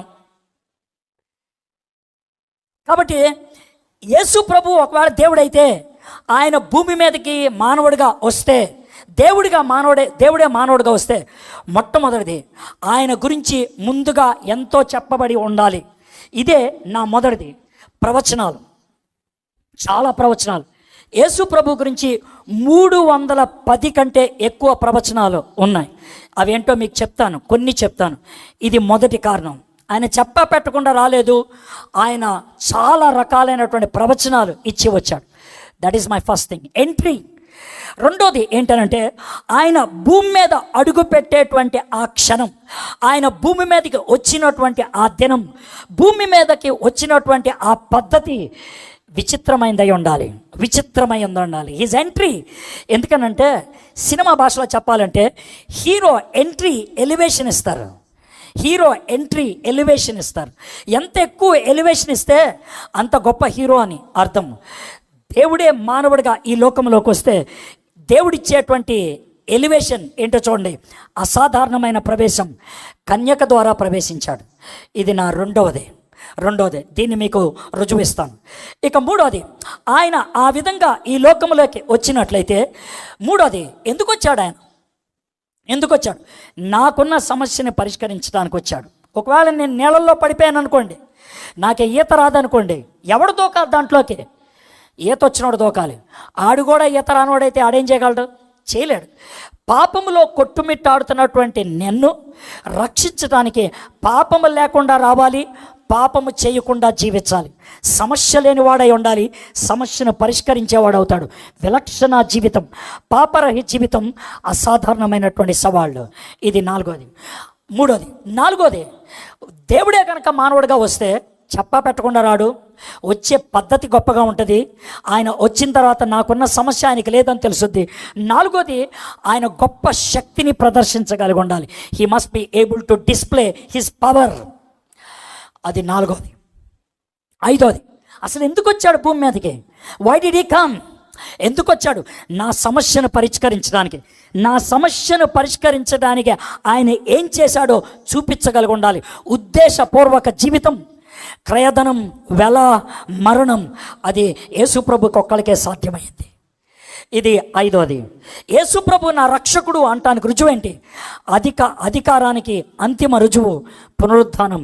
ఇది ఆరోది. ఏడోది, ఆయన దేవుడైతే, ప్రపంచానికి రక్షకుడైతే, ఎక్కడ రక్షణ కార్యం జరిగినప్పటికీ ఆ రక్షణ కార్యం ప్రపంచవ్యాప్తంగా అందించబడాలి. సార్వత్రిక ప్రభావం, ప్రపంచవ్యాప్తంగా ప్రభావం. ఈ ఏడు ఎవరికైతే ఉంటాయో ఆయన దేవుడు. నెంబర్ 1 ఎంట్రీ, నెంబర్ 1 ప్రిపరేషన్, రెండోది ఎంట్రీ, మూడోది ప్రాబ్లం లేని లైఫ్, నాలుగోది పవర్ఫుల్ లైఫ్, ఐదోది పర్పస్ఫుల్ లైఫ్, ఆరోది ప్రూఫ్ ఇచ్చే లైఫ్, ఏడోది ప్రొక్లమేషన్ చేసుకోగలిగేటువంటి లైఫ్. సో ఇది ఉండాల్సినవి. యేసు ప్రభు గారికి ఈ 7 ఉన్నాయి. అందుకనే ఆయన దేవుడు. యేసు ప్రభు వారు నేనొక్కడనే దేవుడు అని అన్నాడు కాబట్టి ఆయన ఒక్కడే దేవుడు. ఇంకెవరైనా దేవుడా కాదో ఆలోచించాల్సిన పని లేదు నాకు. టైం వేస్ట్ చేసుకోవాల్సిన అవసరం లేదు నాకు. 5కు 2 కలిపితే 7 అని తెలిసినప్పుడు 6 కరెక్టా కాదా, 5 కరెక్టా కాదా, 4 కరెక్టా కాదా, టైం వేస్ట్ చేసుకోవాల్సిన పని లేదు నాకు. I believe that Jesus Christ is God because of these evidences, because of these proofs, because of his life, because of the historical testimonies. చారిత్రకమైనటువంటి సాక్ష్యాలు బట్టి, రుజువులు బట్టి, ఆధారాలు బట్టి, చరిత్రను బట్టి ఆయన దేవుడు అని నా మనసులో గుర్తించా, హృదయంలో స్వీకరించా, పరిశుద్ధాత్మని అనుభూతిని పొందా. అక్కడితో ఫుల్ స్టాప్. ఇంకో దాని దగ్గరికి వెళ్ళాల్సిన అవసరం లేదు నాకు. There is no need for me to go anywhere else. అయితే ఈ 7 కొన్నిటిని నేను లంచ్ ముందు రుజువు చేస్తా, కొన్నిటిని లంచ్ తర్వాత నేను రుజువు చేస్తా. మొదటిది, యేసుక్రీస్తు ప్రభువారు 300 కంటే ఎక్కువ ప్రవచనాల్ని ఆయన పరిపూర్ణం చేశాడు. అందుట్లో కొన్ని మాత్రం మీకు చూపిస్తానికి ప్రయత్నం చేస్తాను. ఇది యేసు ప్రభువారి గురించి ఇచ్చినటువంటి మొట్టమొదటి ప్రవచనం. ఈ ప్రవచనం ఏ సందర్భంలో జరిగింది? ఆదాము అవ్వలు పాపం చేసిన తర్వాత దేవుడు వాళ్ళని కలుసుకోవడానికి ఏదైనా తోటకు వచ్చినప్పుడు అక్కడ ఆదామున్నాడు, అవ్వున్నది, తర్వాత సాతానుడు కూడా ఉన్నాడు. వాళ్ళ ముగ్గురితో మాట్లాడుతున్నప్పుడు దేవుడు ఇచ్చినటువంటి మాట ఇదే, మరియు నీకును స్త్రీకిని. ఇది ఎవరితో మాట్లాడుతున్నాడు? సాతాన్తో మాట్లాడుతున్నాడు. నాకు చాలా అద్భుతంగా అనిపించేటువంటి మాట ఏంటంటే, నిజమైన హీరో, జాగ్రత్త వినండి, నిజమైన హీరో సవాలు ఎవరికి విసురుతాడు? విలన్కి విసురుతాడు. నిజమైన హీరో మధ్యలో ఉన్న తురుంకానగాళ్ళకి విసరడు, విలన్కి విసురుతాడు. చూడండి, ఆయన మొట్టమొదటిగా ఎవరితో చెప్తున్నాడు? మరియు నీకును అంటే సాతానికి, స్త్రీకిని, నీ సంతానమునకును ఆమె సంతానమునకు వైరము కలుగచేసేదను. అది నిన్ను తల మీద కొట్టును, నీవు దాన్ని మడిమ మీద కొట్టుదు అని చెప్పాను. యేసు ప్రభువారు సాతానుని తల తొక్కటం సిలువ మీద ఎక్కి ఏ విధంగా జరుగుద్దో ఇక్కడ ప్రవచనాత్మకంగా ఎవరికి చెప్తున్నాడు తెలుసా? ఎవరికి చెప్తున్నాడు? సాక్షాత్తు సాతానుడికి చెప్తున్నాడు. ఏయ్, నీ నెత్తిని చెత్త కొడతాడు రా, వాడు వచ్చి నీ నెత్తిని చెత్త కొడతాడు. ఆ ప్రవచనం నెరవేరింది యేసు ప్రభువారు సిలువ మీద చనిపోయినప్పుడు. సో ప్రవచనాలు నెరవేర్చడానికి ఆయన వచ్చాడు. మధ్యలో చాలా ఉన్నాయి. యాకోబుకి ప్రవచనాలు ఉన్నాయి, చాలా ఉన్నాయి. అన్నీ నేను కోట్ చేయట్లేదు, ఒక 3-4 మాత్రమే. అబ్రహాముకి ఇచ్చినటువంటి ప్రవచనం చాలా గొప్పది. ఎందుకంటే ఈ ప్రవచనాన్ని పౌలు భక్తుడు కూడా ప్రస్తావించాడు. అబ్రహాం గారు దేవుని మాటని విధేయత చూపించి ఆయన హారాను నుంచి ప్రయాణమై దేవుడు వాగ్దానం చేసినటువంటి దేశానికి వచ్చేసాడు. షెకెం అనే ప్రాంతంలో ఒక బలిపీఠాన్ని కట్టాడు, దేవుణ్ణి ఆరాధించాడు. అక్కడ దేవుడు అబ్రాహాముతో మాట్లాడుతున్నాడు. యెహోవా అబ్రాహామునకు ప్రత్యక్షమై నీ సంతానమునకు ఈ దేశం ఇచ్చేదనని చెప్పగా అతడు తనకు ప్రత్యక్షమైన యెహోవాకు ఒక బలిపీఠము కట్టెను. ఇది అయిపోయింది ప్రవచనం. ఈ ప్రవచనాన్ని పౌలు భక్తుడు ఎలాగా వివరిస్తున్నాడో చూడండి. గలతీయులకు రాసిన పత్రిక 3:16 ఆయన అనేకులను గూర్చి అన్నట్లు నీ సంతానములకును అని చెప్పక ఒకని గూర్చి అన్నట్టే నీ సంతానమునకును అనెను. ఆ సంతానము క్రీస్తు. ఆ సంతానము క్రీస్తు. కాబట్టి ఇది నేను మీకు చూపించాలనుకున్నటువంటి రెండో ప్రాముఖ్యమైనటువంటి ప్రవచనం. మూడోది మోషే గారికి ఇచ్చినటువంటి ప్రవచనం. వారి సహోదరులో నుండి నీ వంటి ప్రవక్తను వారి కొరకు పుట్టించదును, అతని నోట నా మాటలు ఉంచుదును, నేను అతనికి ఆజ్ఞాపించినది యావత్తును అతడు వారితో చెప్పాను. మోషేకి యేసు ప్రభుకి ఉన్నటువంటి సిమిలారిటీస్, అంటే ఇద్దరికి ఉన్నటువంటి సమాన గుణాలు ఏంటో చెప్పంటారా? మోషే ఐగుప్తు దేశంలోంచి వచ్చాడు, యేసు ప్రభు వారు కూడా ఐగుప్తు దేశంలోంచి వచ్చాడు. మోషే పుట్టినప్పుడు చిన్నపిల్లలను చంపేశారు, యేసు ప్రభు పుట్టినప్పుడు చిన్నపిల్లలను చంపేశారు. మోషే పుట్టినప్పుడు శక్తివంతమైనటువంటి ఒక రాజు ఉన్నాడు, యేసు ప్రభు పుట్టినప్పుడు కూడా శక్తివంతమైనటువంటి ఒక రాజు ఉన్నాడు. మోషే పిలవడానికి ముందు 400 సంవత్సరాలు ఇశ్రాయేలీలు ఉన్నారు, వాళ్ళ మధ్యన ప్రవక్త లేడు. యేసు ప్రభు రావడానికి ముందు 400 సంవత్సరాల ముందు ప్రత్యక్షత అనేది ప్రత్యేకంగా లేదు. ఈ రెంటిలో చాలా రకాలైనటువంటి ఒకే విధమైన గుణాలు ఉన్నాయి. మోషే కొండ మీద ధర్మశాస్త్రాన్ని తీసుకొచ్చి ఇచ్చాడు, యేసు ప్రభు వారు కొండెక్కి వర్తమానాన్ని అందించాడు. మోషే కొండెక్కి ధర్మశాస్త్రం ఇస్తే ఆ ధర్మశాస్త్రాన్ని ఉల్లంఘించడం బట్టి 3000 మంది చచ్చిపోయారు. యేసు ప్రభు వారు కొండెక్కి ఇక్కడికి నేను పరిశుద్ధాత్మని పంపిస్తానంటే ఆ పరిశుద్ధాత్ముడు వస్తే 3000 మంది జీవాన్ని పొందారు పెంతెకొస్తు దినాన. సో యేసు ప్రభు మోషే ఇద్దరు ఒకలాంటి వాళ్ళు. ఆ ప్రవచనం యొక్క నెరవేర్పు మనం యేసు ప్రభులో చూస్తాం. యోహాను సువార్త 6:14 ఆ మనుషులు యేసు చేసిన సూచక్రియను చూచి నిజముగా ఈ లోకమునకు రాబో ప్రవక్త ఈయనే, అంటే ఒక ప్రవక్త వస్తాడని, మోషే లాంటి వాడు వస్తాడని ఎదురు చూశారు. అది ఈయనే అని వాళ్ళు చెప్పుకోవటం జరిగింది. కీర్తనలో నేను మీకు ముందు ఆది కాండంలో సాతానుతో మాట్లాడిన మాటలు చెప్పాను, అబ్రహాముతో చెప్పిన మాటలు, తర్వాత మోషేతో చెప్పిన మాటలు చెప్పాను. ఇప్పుడు దావీదు గురించి చెప్తున్నాను. అబ్రహాము గురించి ఎందుకు చెప్పాను? పితామహుడు కాబట్టి. మోషే గురించి ఎందుకు చెప్పాను? ఆయన ధర్మశాస్త్రాన్ని ఇచ్చాడు కాబట్టి. దావీదు గురించి ఎందుకు చెప్పాను?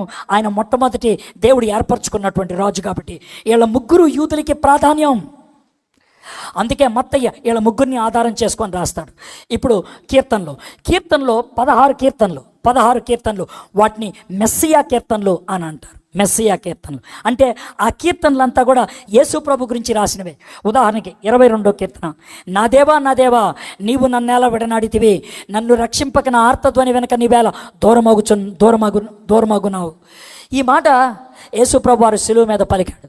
కానీ దీన్ని యేసు ప్రభు వారు ఈ లోకంలోకి రావడానికి 900 సంవత్సరాల ముందు రాయటం జరిగింది. ప్రవచనం 4 అయిపోయినాయి. సాతాను, అబ్రహాము, మోషే, దావీదు.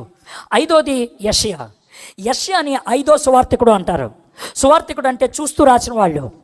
యేసు ప్రభు జీవితాన్ని చూసి రాశారు 4. కానీ యెషయా దివ్య దర్శనం ద్వారా రాశాడు, జరక్కముందు రాశాడు, 700 సంవత్సరాల ముందు రాశాడు. యేసు ప్రభు గురించి అనేక విషయాలు తాను రాసినటువంటి 66 అధ్యాయాలు కలిగినటువంటి యెషయా గ్రంథంలో రాశాడు. 9వ అధ్యాయం 6వ వచనం, ఏలయనగా మనకు శిశువు పుట్టెను, మనకు కుమారుడు అనుగ్రహించబడెను, ఆయన భుజం మీద రాజ్యభారం ఉండెను, ఆశ్చర్యకరుడు, ఆలోచనకర్త, బలవంతుడైన దేవుడు, నిత్యుడగ తండ్రి, సమాధానకర్త అయిన అధిపతి అతనికి పేరు పెట్టబడెను. వండర్ఫుల్ వన్, ఆశ్చర్యకరుడు, లూకా 4:22. మైటీ గాడ్, శక్తివంతమైన దేవుడు, మత్తయి సువార్త 13:54. నిత్య తండ్రి, యోహాను సువార్త 10వ అధ్యాయం 30వ వచనం. ఆ ఒక్క వచనం యొక్క నెరవేర్పు అనేక చోట్ల మనం చూడగలుగుతాం. అందుకని అది ఒక కీలకమైనటువంటి ప్రవచనంగా చెప్తూ ఉంటారు. యెషయా 4 కీర్తనలు రాశాడు. యెషయా గారు 4 కీర్తనలు, 35 అధ్యాయం 1, 53 అధ్యాయం 1, 61 అధ్యాయం 1-3, 68 అధ్యాయం 18-24, ఈ 4 కీర్తనలో యేసు ప్రభు గురించి 4 స్థాయిల్లో వర్ణించడం మొదలుపెట్టాడు. 35 కీర్తనలో రక్షణ అన్నదాన్ని ఒక కవి హృదయంతో రాశాడు. 53 అధ్యాయంలో యేసు ప్రభు వారి యొక్క చివరి 24 గంటల ప్రయాణాన్ని ఆయన వర్ణిస్తూ రాశాడు. 61 అధ్యాయంలో యేసు ప్రభు యొక్క పరిచర్య గురించి రాశాడు. 63 అధ్యాయంలో యేసు ప్రభు వారు ఈ భూప్రపంచం మీద చేసినటువంటి ఆ కార్యం ఏ విధంగా ముగిస్తుందో ఆయన రాయటం జరిగింది. సో మై ఫ్రెండ్స్, 5 ఎవిడెన్సెస్ మీకు ఇచ్చాను ప్రవచనాల యొక్క నెరవేర్పు అనేది. దీంట్లో మీకు చూపించలేదు, కానీ మీకు చెప్తాను. పీటర్ స్టోనర్ మీలో చాలామంది చదువుకున్న వాళ్ళు గూగుల్ చేయటం వచ్చు, కావాలంటే దీన్ని గూగుల్ చేయండి. Peter stoner, PETER, Peter stoner, STONER, Peter stoner mathematician, గణిత శాస్త్రవేత్త, బాగా చదువుకున్నవాడు, మంచి పేరు ప్రఖ్యాతులు గడించినవాడు. ఆయన స్టాటిస్టిక్స్లో ఆయన బాగా దిట్ట. ఆయన ఏమంటాడంటే, మనకి ప్రాబబిలిటీ జరుగుద్దా లేదా అనేటువంటి ప్రాబబిలిటీ ఊహాగానాలు ఉంటే, ఆ ప్రాబబిలిటీ థియరీలో ఏమంటాడంటే, ఒక సంచిలో ₹10 వేసి నేను సంచిలోంచి తీస్తే మొదట ₹10 వస్తుందా అంటే ₹10 వస్తుంది. ఒకటే ఉంది కదా, 100%. కానీ దాంట్లో ఒక ₹10 వేసి ₹1 వేస్తే మొదటిసారి ఏ నాణ్యం వస్తుందంటే, ఏమో ₹10 రావచ్చు, ₹1 రావచ్చు, 50-50. ఒకవేళ దాంట్లో 3 వేస్తే, దాంట్లో 4 వేస్తే, దాంట్లో 5 వేస్తే, దాంట్లో 6 వేస్తే, దాంట్లో 7 వేస్తే, దాంట్లో 8 వేస్తే, ఆ 8 వరుస క్రమంలో జరగాలంటే ఆయన ప్రాబబిలిటీ ఎలా చెప్పాడు తెలుసా? మీకు అర్థమని చెప్తాను. ఆంధ్ర తెలంగాణ 2 రాష్ట్రాలు కలిపి ఉన్నాయి అనుకుందాం. ఈ 2 రాష్ట్రాలు మొత్తం అడుగెత్తు, 2 రాష్ట్రాలు అడుగెత్తు రూపాయి నాణ్యాలతో నింపేశా. అడుగెత్తు 2 రాష్ట్రాలు రూపాయి నాణ్యాలతో నింపేసి అందుట్లో ఒక నాణ్యానికి ఎర్రదారం కట్టా. ఆ తర్వాత నీకు కళ్ళకు గంతలు కట్టి నువ్వు వెళ్ళు, ఎటు కావాలంటే అటు వెళ్ళు, ఎంత దూరం కావాలంటే అంత దూరం వెళ్ళు, ఎంతసేపు కావాలంటే అంతసేపు వెళ్ళు, కానీ వెళ్ళి ఒకటే నాణ్యాన్ని తీయాలి. అయితే దారం కట్టిన నాణ్యం తీయటానికి అవకాశం ఎంతో. యేసు ప్రభు యొక్క ప్రవచనాలు 8 ఒక్క వ్యక్తిలో నెరవేరటం అంత కష్టం అని చెప్పాడు. కాబట్టి ఇది ఊహాగానాల బట్టి జరిగింది కాదు, ఖచ్చితంగా జరిగిందని పీటర్ స్టోనర్ రుజువు ఇస్తా ఉన్నాడు. సో మొదటిది అయిపోయింది, ప్రవచనాల నెరవేర్పు అనేది. నేను ఇప్పటికి మొదలుపెట్టి 59 నిమిషాలు అయింది. నేను అనుకున్న వేగంలోనే వెళ్ళగలుగుతున్నాను, నేను నమ్ముతున్నాను. ఇప్పుడు దాకా ఎంతసేపు కూర్చున్నారో ఇంకంతసేపు కూర్చోవాల్సి వస్తుంది. కాబట్టి నేను నా టైం ప్రకారమే వెళ్తున్నాను. నాకు చాలా గొంతుకు నొప్పిగా ఉన్నది, కానీ నేను గాలి పీల్చుకోకుండా చెప్తున్నాను. I'm telling it very fast, ఎందుకంటే కవర్ చేయాలి అనేటువంటిది, మీకు బోర్ కొట్టకూడదు అనేది. రెండోది అసాధారణమైనటువంటి ప్రవేశం, కన్యక ద్వారా జన్మించడం అనేది. యెషయా భక్తుడు ప్రవచించాడు. కాబట్టి ప్రభువు తానే ఒక సూచన మీకు చూపను. ఆలకించుడి, కన్యక గర్భవతి అయి కుమారుని కని అతనికి ఇమ్మానుయేలు అని పేరు పెట్టాను. ఇది ప్రవచనాత్మకంగా జరిగింది, అసాధారణమైనటువంటి ప్రవేశం. అయితే మరియా యవ్వన బిడ్డ. బహుశా మరియమ్మకి 15 అటు ఇటుగా ఉంటుంది వయసు. మరియమ్మకి 15 అటు ఇటుగా ఉంటుంది. మరియమ్మకిను యోసేపుకి ప్రధానం అయిపోయింది. యోధా సంస్కృతిలో ప్రధానమైనటువంటి వాళ్ళని భార్యాభర్తలు అంటారు. కానీ ప్రధానమైనటువంటి వాళ్ళు శారీరకంగా కలవకూడదు. 1 సంవత్సరం వాళ్ళు ఉండాలి. సంవత్సరం అయిన తర్వాత పెళ్లి చేస్తారు. అయితే ఈ సంవత్సర కాలంలో వీళ్ళిద్దరిని భార్యాభర్తలు అయినప్పటికి కూడా ఒకవేళ శారీరకంగా కలిశారని తెలిస్తే లేవి కాండంలో ఉన్నటువంటి ఆదేశం ప్రకారం వాళ్ళిద్దరిని ఊరు బయటికి తీసుకెళ్ళి రాళ్లతో కొట్టి చంపేయాలి. అది వాళ్ళ మీద ఉండేటువంటి శిక్ష. అలాంటి నేపథ్యంలో గబ్రియలు దూత మరియమ్మ దగ్గరకు వచ్చి, అమ్మా నీకు శుభం కలుగుద్ది అని అంటే, ప్రదానం చేయబడినటువంటి నాకు శుభవచనం ఏంటి అని తొందరపడిపోవడం మొదలుపెట్టింది. మామూలుగా అయితే కనుక ఏంటమ్మా శుభవచనం అని ఉండేది, కానీ ప్రధానమైన తర్వాత కాబట్టి శుభవచనం ఏంటి అంటే భయపడిపోయింది. ఆమె అన్నది, నువ్వు గర్భవతివి కుమారుని కంటావంటే, మరియమ్మ పాపం అమాయకంగా అన్నటువంటి మాట ఏంటంటే, నేను పురుషుణ్ణి ఎరుగని దానను. అమ్మా ఇది వాస్తవం, ఇది ఉన్నటువంటి చట్ట ప్రకారం నేను కలవకూడదు, నిజంగా కూడా నేను కలవలేదు, కాబట్టి ఇది ఎలా సాధ్యం? కాబట్టి ఇలా సాధ్యం. ఇది ఎలాగ జరుగునని దూతదానగా, దూత పరిశుద్ధాత్మ నీ మీదకి వచ్చును, సర్వోన్నతిని శక్తి నిన్ను కమ్ముకొనును, గనుక పుట్టబోవు శిశువు పరిశుద్ధుడై దేవుని కుమారుడు అనబడును. యేసు ప్రభువారు ఈ లోకంలోకి పాపము లేనివాడిగా రావాలి. జాగ్రత్తగా గుర్తుపెట్టుకోండి, పాపం అనేది శరీరంతో వచ్చేది కాదు. దీని గురించి ఎంత పిక్కొని వస్తున్నారో ప్రజలు నాకు అర్థం కావట్లేదు. అప్పు, నేను అప్పుల్లోకి ఎలా వెళ్తాను, నేను అప్పుల బారిని ఎలా పడతాను? చాలా సింపుల్గా చెప్పాలంటే, మా నాన్నగారు ₹1,00,00,000 ఆస్తి సంపాదించి చచ్చిపోతే ఆ కోటి ఆస్తి నాదే, ఆ కోటి ఆస్తి నాదే. కానీ ఒకవేళ మా నాన్నగారు ₹1,00,00,000 అప్పు చేసి చచ్చిపోతే ఆ అప్పు ఎవరు తీర్చాలి? నేను తీర్చాలి, నేను తీర్చాలి. దాన్ని లీగల్ ట్రాన్స్ఫర్ అంటారు. లీగల్ ట్రాన్స్ఫర్ అంటే చట్టబద్ధంగా అది నాకు వచ్చింది, చట్టబద్ధంగా. మీకు విషయం లేదో తెలుసో లేదో, ఇప్పుడు రతన్ టాటా గారు ఈరోజు చనిపోయారు. రతన్ టాటా గారు కోటీశ్వరుడు. భారతదేశంలో అతి ధనికులకు చెందినటువంటి వాళ్ళలో ప్రథముల్లో 3 ఒకడు ఆయన. అంత గొప్పోడు. అయితే ఆయన లీగల్గా తన ఆస్తిని ఎవరికో ఒకరికి రాసి ఇచ్చేశాడు. ఇక వాళ్ళదే. It is a legal transfer. కాబట్టి ఇది లీగల్ ట్రాన్స్ఫర్. అయితే పాపం అనేది లీగల్గా ఎక్కడి నుంచి ట్రాన్స్ఫర్ అవుతుంది? తండ్రి దగ్గర నుంచి. యేసు ప్రభు వారికి ఇహలోక పరంగా తండ్రి లేడు, ఇహలోక పరంగా తండ్రి లేడు. ఆయన ఇహలోక పరంగా తండ్రి లేడు కాబట్టి పాపం లేకుండా పుట్టాడు ఆయన. కానీ మానవుల్ని ఆయన రిప్రజెంట్ చేయాలి. He has to represent humanity. మానవుల్ని ఆయన ప్రతినిధిగా ఉండాలి. ఆయన మరియమ్మకు పుట్టాడు, మానవుల ప్రతినిధి. తండ్రి లేకుండా పుట్టాడు, పాపము లేనటువంటి వాడు. చాలా క్లారిటీ అక్కడ మనకు వస్తూ ఉంది. అందుకనే ఆయన కాలము పరిపూర్ణమైనప్పుడు దేవుడు తన కుమారుని పంపెను, ఆయన స్త్రీ యందు పుట్టెను. స్త్రీ అనే మాట నొక్కి ఒక్కాణిస్తున్నాడు. స్త్రీ అనేటువంటి మాట, పురుష సంయోగం లేకుండా పుట్టాడు అనేటువంటి మాట. అందుకనే ఖురాన్లో 26 సార్లు ఈసా బిన్ మరియం అని ప్రస్తావించారు, మరియమ్మ తనయుడు అని ప్రస్తావించాడు. సో ఇది మనకి రెండవదిగా కనబడుతుంది. మొదటిది ప్రవచనాల యొక్క నెరవేర్పు, రెండవది అసాధారణ ప్రవేశం. మీకు 2 minutes టైం ఇస్తాను నేను. ఇప్పుడు మీకు 3rd and 4th కొంచెం టఫ్గా ఉంటుంది. 2 minutes టైం ఇస్తాను. ఆ పక్క ఈ పక్కన వర్షం వస్తుంది. 2 minutes టైం ఇస్తున్నాను, అడ్జస్ట్ అయిపోండి. Then I'll go further. మీరు నేను మాట్లాడుతున్నప్పుడు లేవద్దు. I'm giving you 2 minutes time. వర్షం మీ మీద పడుతుంటే లోనికి వచ్చేయండి. That's it.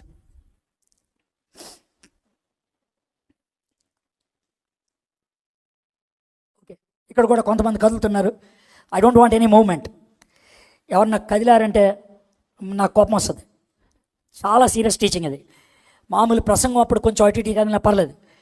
ఒక సెంటెన్స్ మిస్ అయితే లింక్ మిస్ అవుతుంది, తర్వాత మీకు అర్థం కాదు. అందుకని డోంట్ మూవ్, లిసన్, వినండి. ఇది మీకు జీవాన్ని ఇస్తుంది. It gives you life.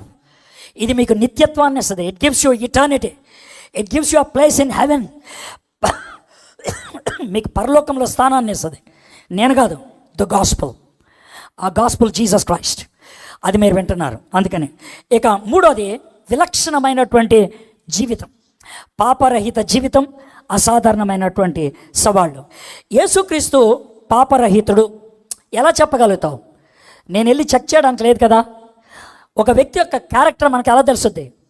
Ratan Tata గారి క్యారెక్టర్ ఎలా తెలుస్తుంది? ప్రజలు చెప్పిన మాటను బట్టి, ఆయన గురించి ప్రజలు ఇచ్చినటువంటి విశ్లేషణ బట్టి. That's all. యేసు ప్రభు పాపరహితుడు అని మొట్టమొదట శత్రువులు చెప్తున్నారు. శత్రువుల మాటలు. ఆయన పాపము చేయలేదు, ఆయన నోట ఏ కపటమును లేదు. పేతురు అంటున్నాడు, ఐఎమ్ సో సారీ, అక్కడ శత్రువులు కాదు ఉండాల్సింది, మిత్రులు. I'm so sorry. అక్కడ మిత్రులు ఉండాలి. మిత్రులు చెప్పినటువంటి మాట. పేతురు గారు అంటున్నారు, ఆయన పాపం చేయలేదు, ఆయన నోటన ఏ కపటం లేదు. ఎందుకన్నాడు ఈ మాట?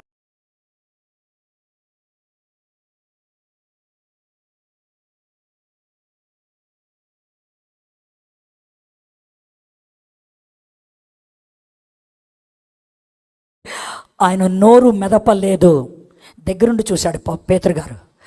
అందుకని ఆ మాట రాస్తా ఉన్నాడు. రెండో వ్యక్తి ఎవరు? పౌలు. ఎందుకనగా మనం ఆయన యందు దేవుని నీతి అగునట్లు పాపము ఎరుగని ఆయనను మన కోసం పాపముగా చేశాం. ఆయన మన కోసం పాపము అయిపోయాడు. మూడోది, ఇస్కరియోతు యోధ, నేను నిరపరాధ రక్తమును అప్పగించి పాపము చేసేది. నేను నిరపరాధి రక్తమును అప్పగించి పాపము చేసేదని. శిష్యులు వీళ్ళు యేసుప్రభు గురించి ఇచ్చినటువంటి సాక్ష్యం.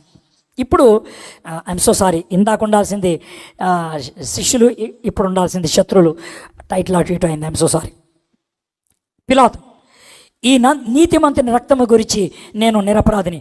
ప్రశ్నలు వేసి వేసి వేసి కొంచెం నీళ్ళు తీసుకురండి ఆయన చేతులు కడుక్కోవడం మొదలు. బాబు గబుక్కును కూర్చో, ఆయన బాస్ కదలొద్దు, పక్కన వాళ్ళతో మాట్లాడద్దు, హలో పలకరించే మాట కాదు, వినినా ఇంకా పలకరించొద్దు బాస్. ఇప్పుడు పరామర్శించి ఏం జరుగుతుంది, ఆయన ఎవరో ఏం అడగాల్సిన అవసరం లేదు. ఈయన నా ఇంకా చూడాలి మాస్టర్, నా ఇంకా చూడు, అటు ఇటు చూడొద్దు, నా ఇంకే రైట్, దట్స్ ఇట్. ఓకే,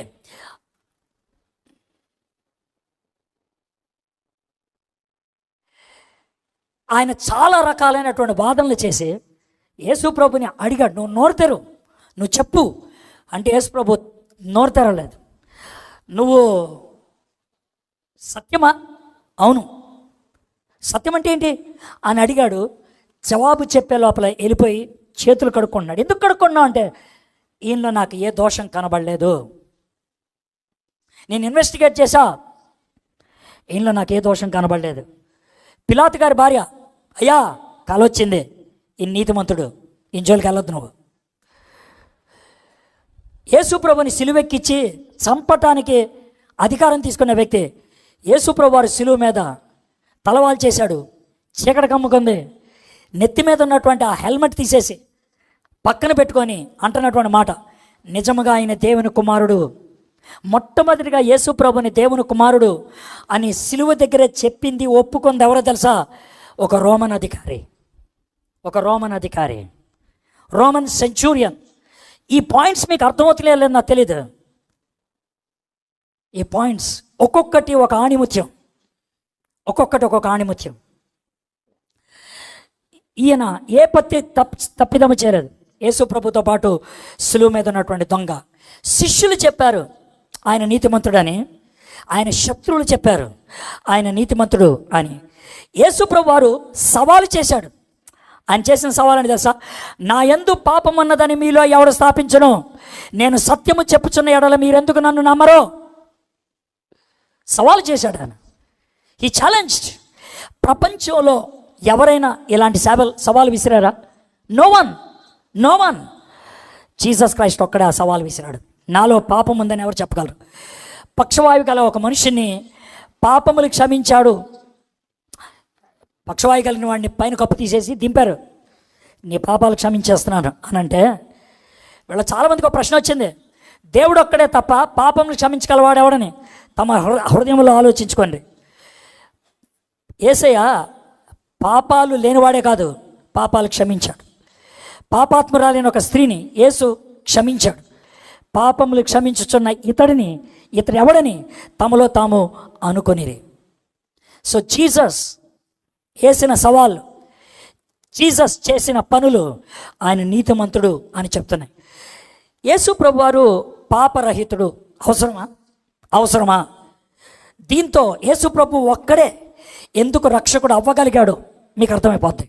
మళ్ళీ చెప్తున్నాను, ఇది డిబేట్ కోసం కాదు, డిస్కషన్ కోసం కాదు, డిక్లరేషన్. యేసు ప్రభు ఒక్కడే ఎందుకు దేవుడు, యేసు ప్రభు ఒక్కడే ఎందుకు రక్షకుడు, యేసు ప్రభు ఒక్కడే అని అంటే సిద్ధాంతపరంగా చెప్పాలంటే, ఒక పాపి మనల్ని పాపము నుండి రక్షించలేడు, యేసు ప్రభువులో పాపము లేదు.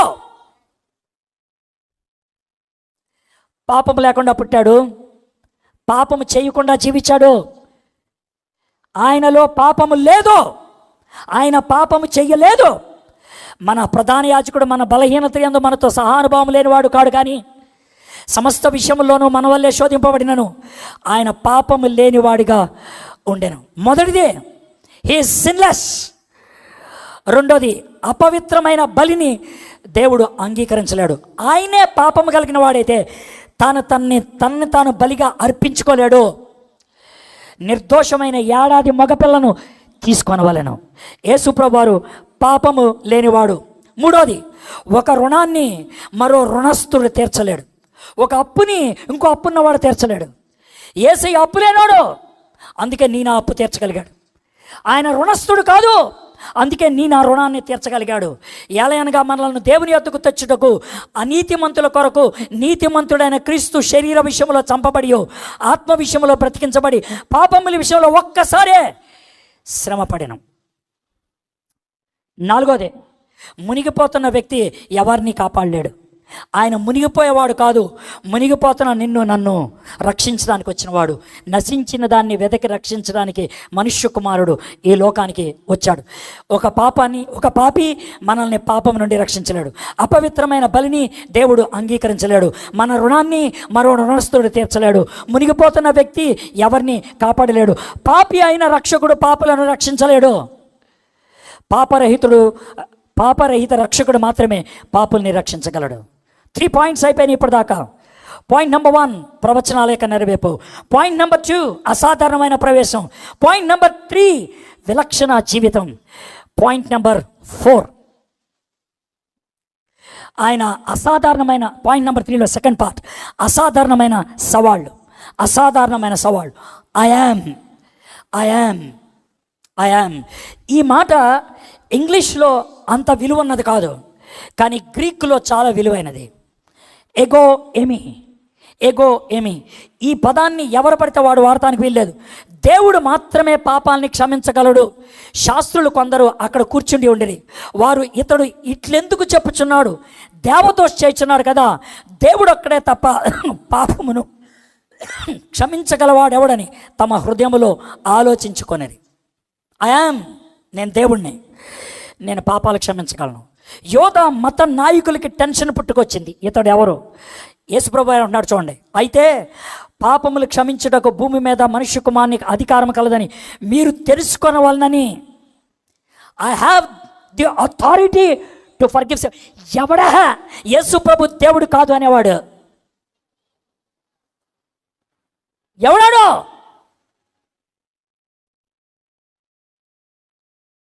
ఇంత స్పష్టమైన స్టేట్మెంట్ ఉంటే నాకు పాపాలు క్షమించే అధికారం ఉన్నదే. చట్టం ఏం చెప్తుంది? పాపాలు క్షమించగలిగే దేవుడు ఒక్కడే అని. అంటే యేసుప్రభు ఏమని చెప్తున్నాడు? ఐఎమ్ గాడ్, నేను దేవుణ్ణి అని చెప్తున్నాడు. యేసుప్రభు వారు ప్రధాన యాజకుడి ముందు నిలబడ్డాడు. ఇది చాలా ప్రాముఖ్యమైనది. ఒక పదాన్ని మీరు చాలా లూజ్గా వాడతారు, దాన్ని మీరు అర్థం చేసుకోవడానికి చెప్తున్నాను. యేసుప్రభు వారు ప్రధాన యాజకుడి ముందు నిలబడ్డాడు. ప్రధాన యాజకుడు అడుగుతున్నాడు, నువ్వు మెస్సైవా? నువ్వు యేసయ్యవా? నువ్వు రక్షకుడువా? మేము ఎదురు చూస్తున్నటువంటి విమోచకుడు నువ్వేనా అని అడిగాడు.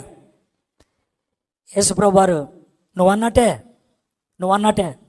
అయితే అతను అడిగాడప్పుడు అలా అడగల. ఎవరు? ప్రధాన యాజకుడు. బహుశా నెత్తి మీద అలా చేసుకున్నాడేమో. ఆనపెట్టి అడుగుతున్నా చెప్పు, దేవుడి మీద ఒట్టేసి అడుగుతున్నా చెప్పని. చూడండి అక్కడ ఉన్నటువంటి అందుకు ప్రధాన యాజకుడు ఆయన్ని చూచి, నీవు దేవుని కుమారుడు అయిన క్రీస్తువు అయితే, జాగ్రత్త వినండి, దేవుని కుమారుడు అయిన క్రీస్తువు అయితే, జాగ్రత్త వినండి ఆ పదాలు, దేవుని కుమారుడు అయిన క్రీస్తువు అయితే ఆ మాట మాతో చెప్పమని జీవము గల దేవుని తోడని నీకు ఆనబెట్టిచున్నానను. అందుకు యేసు, చూడండి యేసు ప్రభు ఇచ్చిన జవాబు ఏంటో. అందుకు యేసు, నువ్వు అన్నట్లే అతను అడిగింది, నువ్వు దేవుని కుమారుడువా, నువ్వు క్రీస్తువా? అది యాజకుడు అడిగింది.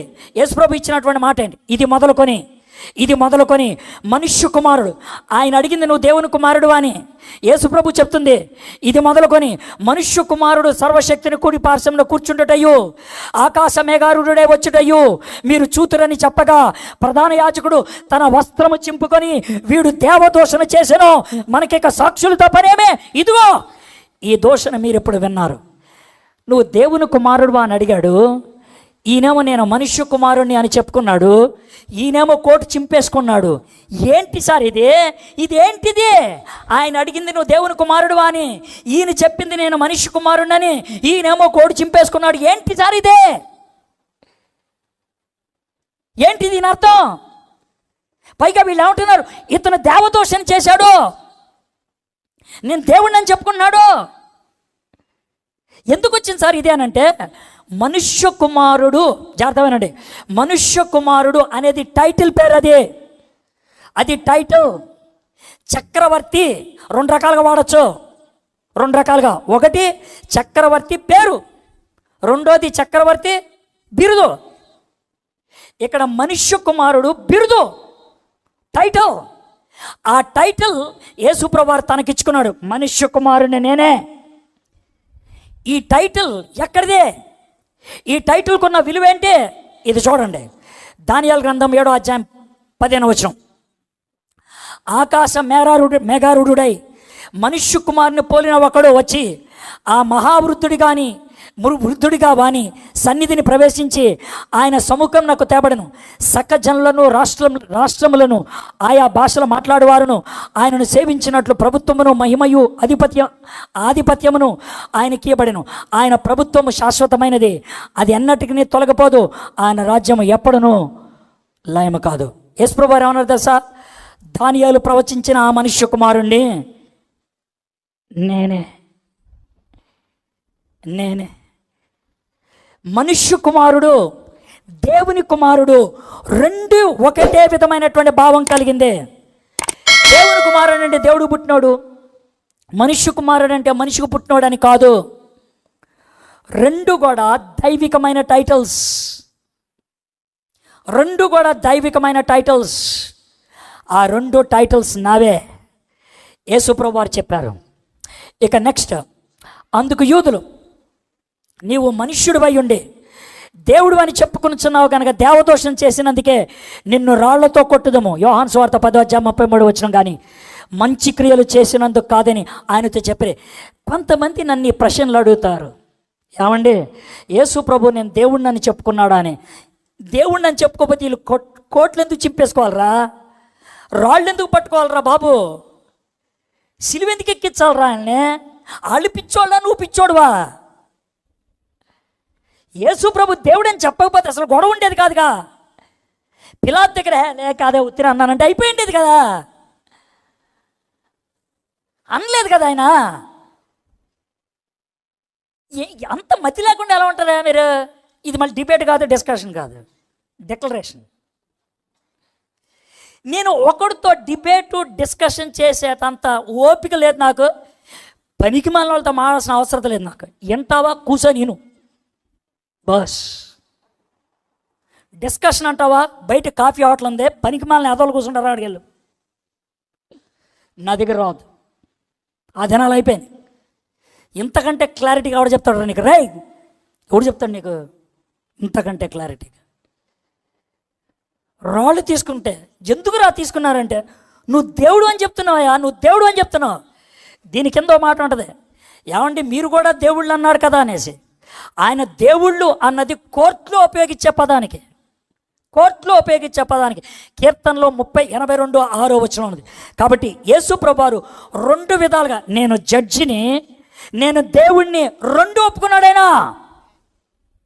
ఐయామ్, చాలా స్పష్టంగా ఐయామ్ అని ఒప్పుకున్నాడు. ఈ ఐయామ్ అనేది ఎగోయమి అన్నాను కదా. మోషే నీ పేరేంటి అని అడిగాడు. అప్పుడు దాకా దేవుడు తన పేరు చెప్పలేదు. అప్పుడు చెప్తున్నాడు, నేను ఉన్నవాడను అనువాడనై ఉన్నాను. ఐయామ్ అది నా పేరు, ఐయామ్ అది నా పేరు. ఎవడైనా సరే నువ్వెవడవరా అంటే ఐయామ్ తర్వాత ఏదో ఒకటి పెట్టాలి. I'm Edward, I'm Ravi Vincent, I'm so and so. కానీ దేవుడు ఐయామ్ అంతే, ఇంకేం చెప్పడైనా. నేనంటే నేనే. నాకు పేరు పెట్టడానికి ఎవరికి లేదా? నీకెవడరా పేరు పెట్టింది? మా తాత.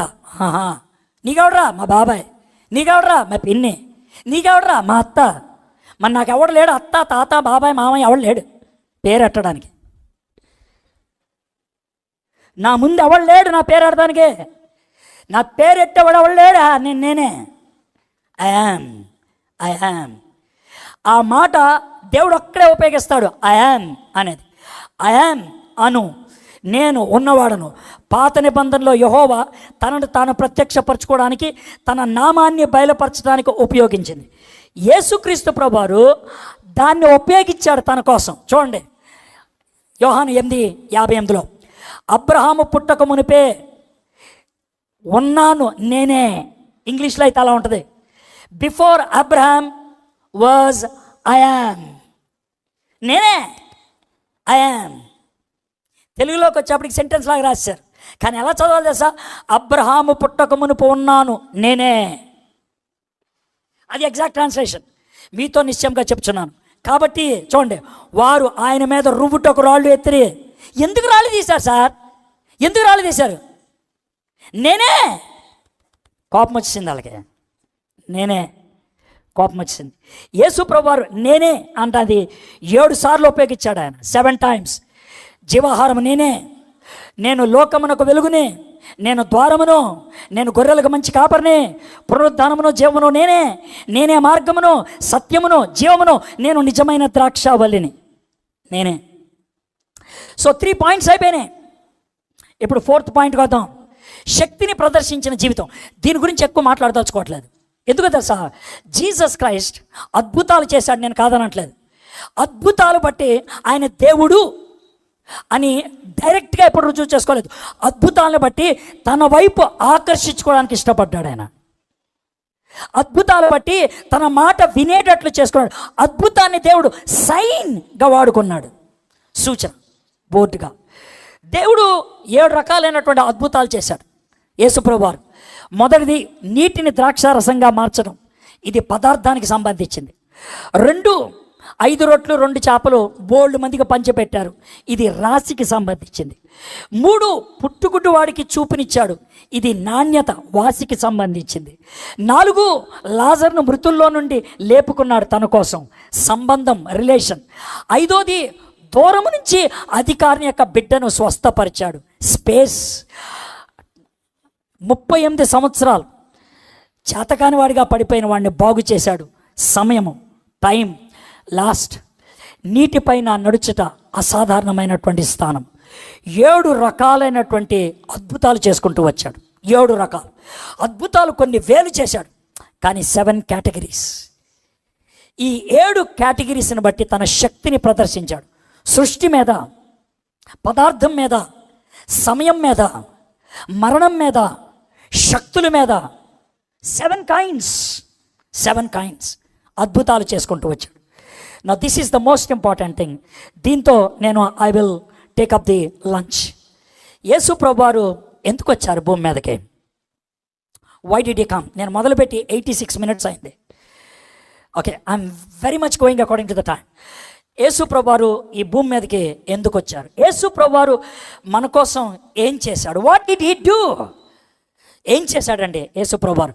మీ దగ్గర బైబిల్స్ ఉంటే రోమీయులకు రాసిన పత్రిక 3వ అధ్యాయం ఒక 5-6 వచనాలు క్విక్గా చూస్తాం, ఒక సిరీస్ లాగా. ఆ వచనాలు మీరు తెలుసుకోండి. ఒకవేళ తీయడం బతుకం అయితే స్క్రీన్ మీద చూడండి. రోమీయులకు రాసిన పత్రిక 3వ అధ్యాయం 20వ వచనం జాగ్రత్త వినండి. యాలయనగా ధర్మశాస్త్ర సంబంధమైన క్రియల మూలముగా ఏ మనుష్యుడును ఆయన దృష్టికి నీతిమంతుడని తీర్చబడడు. ధర్మశాస్త్రం వలన పాపమనగా ఎట్టుదో తెలియబడుచున్నది. నేను చదువుతాను అమ్మగారు, మీరు అంత ఆవేశపడిపోక్కర్లేదు, నాలాగా మీరు అవ్వక్కర్లేదు. నేను ఎలాగో పనికి మాలలో ఉన్నా గొంతు పోయింది, మీరెందుకు పోగొట్టుకుంటారు, ఉంచుకుంటారు. ఓకే, ఈ వచనాన్ని మనం మన సమస్యగా ఆలోచిద్దాం. మనకు ఒంట్లో బాగాలేదు, ఎక్కడికి డాక్టర్ గారి దగ్గరికి వెళ్తాం. డాక్టర్ గారు థర్మామీటర్ ఉపయోగిస్తాడు, లేదంటే స్టెథోస్కోప్ ఉపయోగిస్తాడు. ఈ థర్మామీటర్ కానీ స్టెథోస్కోప్ కానీ ఉపయోగిస్తే ఆయనకి ఏం తెలుసుద్ది? నీకు జ్వరం ఉందో లేదో తెలుసుద్ది. I know this will happen. I know this will happen. When the cross comes, the Satan will be disturbed. I know. Wow. What a moment it is. ఎందుకని ఇప్పుడే కరెంటు పోయింది అని ఏం ప్రశ్న ఎక్కర్లేదు. ఆడికి వణికి పుట్టింది ఇప్పుడు. This man is coming to the cross and he will declare why Jesus has come. He's worried. Is there a substitute for this? అయ్యగారు,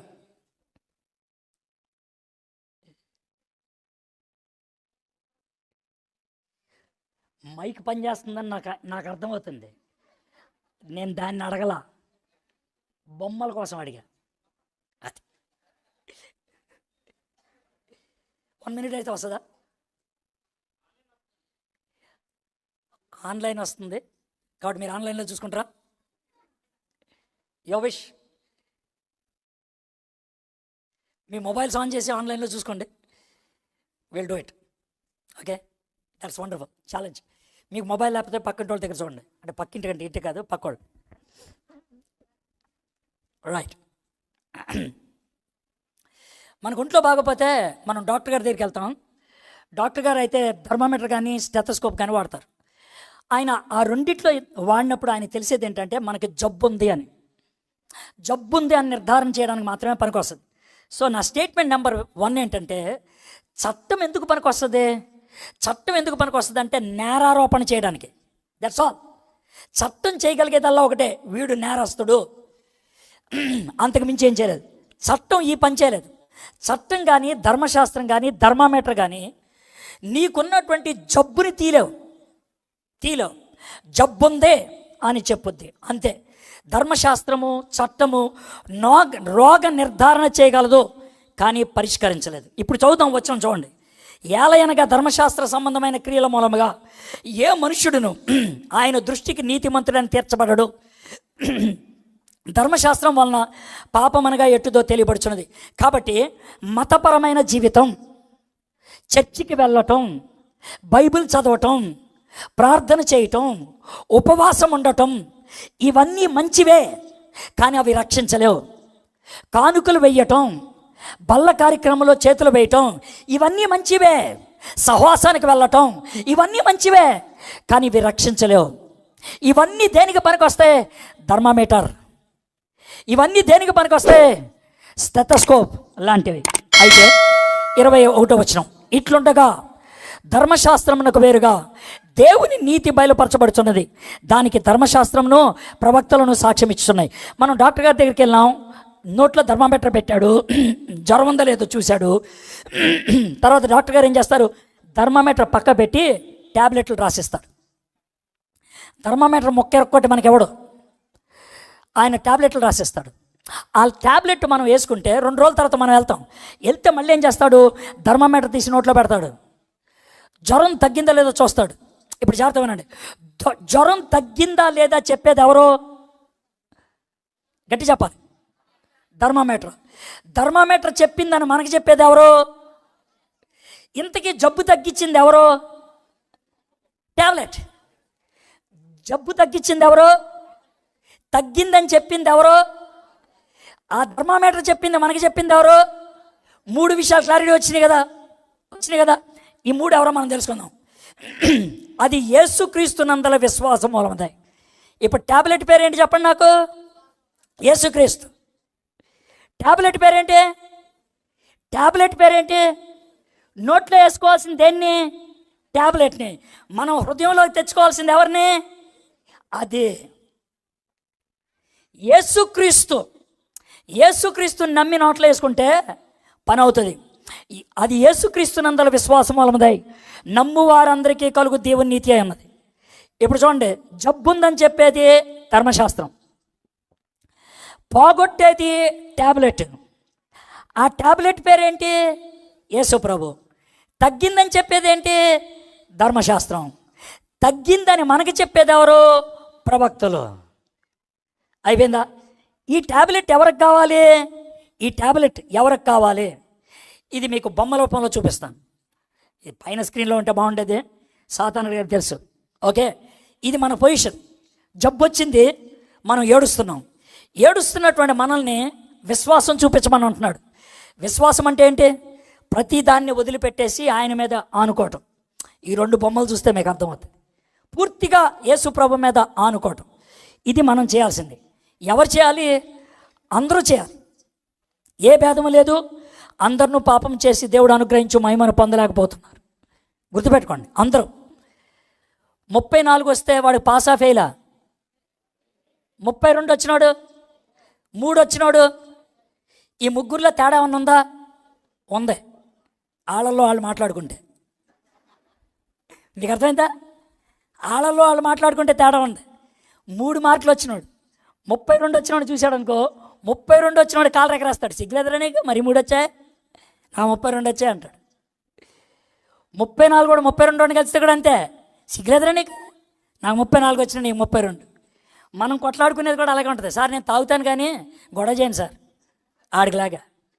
నేను తాగి గొడవ చేస్తాను కానీ ఆడిలాగా పెళ్ళాన్ని కొట్టాను సార్.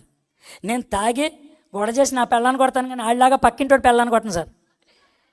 మీకు అర్థమైంది కదండి? ఇది ఫెయిల్ అయిన వాళ్ళ వాదన. మనం ఆ విధంగా వాదించుకునే బ్యాచ్. అందుకనే ఏమన్నాడంటే అందరికీ ఇది వర్తిస్తుంది, ఏ భేదం లేదు. అందరూ పాపం చేసి దేవుడు అనుగ్రహించి మహిమను పొందలేకపోతారు. అలాంటి వాళ్ళకి సొల్యూషన్ ఏంటనంట, కాబట్టి నమ్మువారు ఆయన కృపచేతనే, గ్రేస్, దేవుడు కృప చూపించాడు. గ్రేస్, దేవుడు కృప చూపించాడు. గ్రేస్ అంటే ఏంటి? తప్పు చేశాను, తప్పు చేస్తే నన్ను కొట్టాలి, అది లా, చట్టం. కొట్టకుండా వదిలేస్తే దాన్ని మర్సీ, దయ. కొట్టకుండా వదిలేసిన వాడికి 10 రూపాయలు ఇస్తే అది గ్రేస్. సో దేవుడు మనల్ని కొట్లా, మర్సీ, పాడన్, క్షమించాడు. కానీ మనకేం చేశాడు తెలుసా? నిత్య జీవాన్ని ఇవ్వడానికి ఇష్టపడ్డాడు. గ్రేస్, ఆయన గ్రేస్. కాబట్టి కృపచేతనే క్రీస్తు నందలి విశ్వాసం ద్వారా ఉచితముగా నీతిమంతులని తీర్చబడటం. నెక్స్ట్ అప్పుడు ఏమవుతుంది? మనకి ఏడ్చేవాళ్ళం, నవ్వేవాళ్ళం అవుతాం. బొమ్మ మారిపోయింది. 25, 26 వచనాలు. పూర్వం చేయబడిన పాపములను దేవుడు తన ఓరిమ వలన ఉపేక్షించినందున ఆయన తన నీతిని కనపరచవలనని క్రీస్తు యేసు రక్తమునందల విశ్వాసము ద్వారా ఆయనను కరుణాదానముగా బయలుపరచును. దేవుడు అప్పటి కాలమందు తన నీతిని కనపరచు నిమిత్తం తాను నీతిమంతుడును యేసునందు విశ్వాసము గల వారిని నీతిమంతుడిగా తీర్చువాడినై ఉండుటకు ఆయన అలాగు చేశాను. ఒకవేళ రవి విన్సెంట్ గారు స్టేజ్ మీదకి వచ్చి, నేను మొట్టమొదటిసారిగా ఈరోజు మీటింగ్కి వచ్చాను అనుకుందాం, మీకు పరిచయం చేస్తున్నాడు. నా ప్రియమిత్రుడు ఎడ్వర్డ్ విలియమ్స్ గారు, మంచి వ్యక్తి, మంచి వక్త, సహృదయుడు, చాలా మంచివాడు. ఆయన మంచి సమరేడు వంటి వాడు, నీతి న్యాయములు కలిగినటువంటి వాడు, బిన్ లాడెన్ గారి సొంత తమ్ముడు అన్నాడు అనుకోండి. నవ్వుతున్నారు ఎందుకని? ఎందుకు నవ్వుతున్నారు? ఇప్పుడు జాగ్రత్త వినండి. అలా చెప్తే ఇప్పుడు మీకు డౌట్ ఎవరి మీదకి వస్తుంది? రవి విన్సెంట్ గారి మీదకి వస్తుంది. నన్ను దుర్మార్గుణ్ణి, దుష్టుణ్ణి పట్టుకొని దేవుడు మంచోడు అని అంటే కనుక ఇప్పుడు డౌట్ ఎవరి మీదకి వస్తుంది? దేవుడి మీదకి వస్తుంది. చూడండి, నేను క్రాస్ ఎందుకు వచ్చిందో మీకు చాలా చక్కగా చెప్తున్నాను. ఇప్పుడు దేవుడికి ఒక సమస్య వచ్చి పడింది. ఏంటి ఆ సమస్య అంటే, నిన్ను అంగీకరించాలి, ప్రపంచాన్ని ఒప్పించాలి, సాతాన్ని ఒప్పించాలి, నిన్ను రక్షించాలి. ఎలాగా? నేను నీతిమంతుణ్ణి అన్యాయం చేయలేను, నేను ప్రేమమయుణ్ణి నిన్ను కాదనలేను. అందుకే ఏం చేశాడంటే, యేసు ప్రభువారు ఏం చేశాడంటే, అయ్యా వాడిని తీసుకోండి, మరి వాడు చేసిన తప్పులకే నేను రక్తం కారుస్తానులే. యేసు ప్రభువారు తన రక్తాన్ని కార్చాడు. ఇది ఆయన చేసినటువంటి పని. ఇప్పుడు మనమేమో విశ్వాసం చూపించాం, దేవుడేమో కృపను చూపించాడు, యేసు ప్రభు ఏమో రక్తాన్ని కార్చాడు. వచ్చిన రిజల్ట్ ఏంటి తెలుసా? మనము నీతిమంతులుగా తీర్చబడ్డాం. నీతిమంతులు అని అంటే ఏంటి తెలుసా? వీళ్ళకి పాపం లేని వాళ్ళు అని. వీళ్ళు పాపము చేసిన అన్ని కొట్టేశాం, అది నీతిమంతులుగా ఎంచబట్టం అంటే. మీరు ఇక్కడితో ఆపేస్తే కనుక ఒక తప్పుడు బోధలోకి వెళ్ళిపోతారు. జాగ్రత్తగా వినండి, ఇక్కడితో ఆపేస్తే ఒక తప్పుడు బోధలోకి వెళ్ళిపోతారు. ఏంటో తప్పుడు బోధ అంటే, నన్ను నీతిమంతులుగా తీర్చేశాడు, నేను ఏమైనా చేసేయచ్చు, నేను ఎట్లాగన్నా బతికేయచ్చు. అది ఈ మధ్యన ప్రబలుతున్నటువంటి ఒక తప్పుడు బోధ.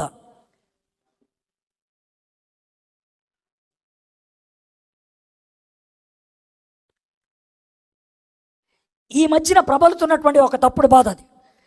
అయితే అందుకే మీరు జాగ్రత్త వినండి, కంప్లీట్గా వింటే కానీ మీకు అర్థం కాదు. యేసుక్రీస్తు ప్రభువారు అసలు ఎలా చనిపోయాడు, ఎందుకు చనిపోయాడు, ఏం జరిగింది అనే విషయాన్ని యేసు మరణం మరియు పునరుద్ధానం నుంచి మనం నేర్చుకోబోతున్నాం. మరణం వరకు నేను చెప్తాను. ఇప్పుడు మరణం వరకు ఐ టెల్ యూ డెత్. యేసు ప్రభు యొక్క మరణ వివరాలు బైబిల్లో మనకి ఇచ్చారు. 4 సువార్తికులు ఇచ్చారు. అంతేకాదు, కొరింథీయులకు రాసిన పత్రికలో రాశారు, రోమీలకు రాసిన పత్రికలో రాశారు, పేతురు రాసినటువంటి పత్రికలో రాశారు. ఈ వివరాలు మనకి చాలా అవసరం. యేసు ప్రభు వారిని ఏ విధంగా సిలువ మీద చంపడం జరిగింది అనే దాన్ని మనం చూద్దాం. థ్యాంక్ గాడ్, క్రాస్ దగ్గరకు వచ్చేసేప్పుడు మళ్ళీ వచ్చేసింది. It's really thank God. Let us see what has happened. సిలువ అన్న దాని గురించి ఫస్ట్ ఆఫ్ ఆల్ ఆలోచిద్దాం. ఈరోజు క్రైస్తవులు మెడలో సిలువ వేసుకొని తిరుగుతున్నారు, చర్చి మీద సిలువలు పెడుతున్నారు, చర్చిలో సిలువ పెడుతున్నారు. ఎందుకని? సిలువకి ఆ విలువ ఎందుకు వచ్చింది? అసలు సిలువ ప్రజల దృష్టిలో ఎలాంటి భావం కలిగింది? సిలువ అంటే భయం, సిగ్గు, మరణం, ఈ మూడు గుర్తు రావాలి. సిలువ అనగానే భయం, సిలువ అనగానే సిగ్గు, సిలువ అనగానే మరణం. ఎందుకని? సిలువ ఎవడికి పడితే వాడికి వేయరు. దేశద్రోహికి వేస్తారు, దేవదూషణ చేసిన వాళ్ళకి వేస్తారు, రోమీయుడు కాని వాడికి చేస్తారు, శత్రువులకి చేస్తారు, బానిసలకి చేస్తారు. సిలువ మరణం ఒక్కసారి చేయరు, ఆ సిలువను మోసుకొని వెళ్ళమంటారు. ప్రజలంతా చూస్తారు, రాళ్లతో కొడతారు, గేలి చేస్తారు, సిగ్గు. అందుకనే యేసుప్రభువు వారు ఏమన్నా తెలుసు, మీలో ఎవరైనా నన్ను వెంబడించుకోవాలంటే మీ సిలువెత్తుకొని రండి అన్నాడు. అంటే ఏంటి?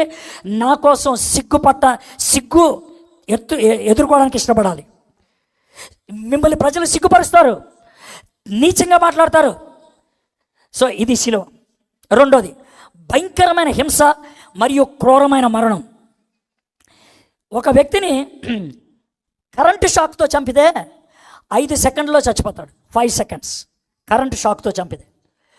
ఒక వ్యక్తిని ఉరేసి చంపితే 4 నిమిషాల్లో చచ్చిపోతాడు. 4 నిమిషాలు చచ్చిపోతాడు. అయితే ఒక వ్యక్తిని సిలువ మీద చంపితే ఆ వ్యక్తి కనీసం 6 రోజుల వరకు సిలువ మీద ఉంటాడు. 6 days 6 రోజుల దాకా చావడం. సార్ ఎందుకు 6 దగ్గర ఆగిపోయారంటే 7వ రోజు ఉండనివ్వరు. 6వ రోజున ఒకవేళ చావకపోతే అప్పుడు చంపేస్తారు. అందుకని 6 రోజుల దాకా సిలువ మీద ఉంటాడు.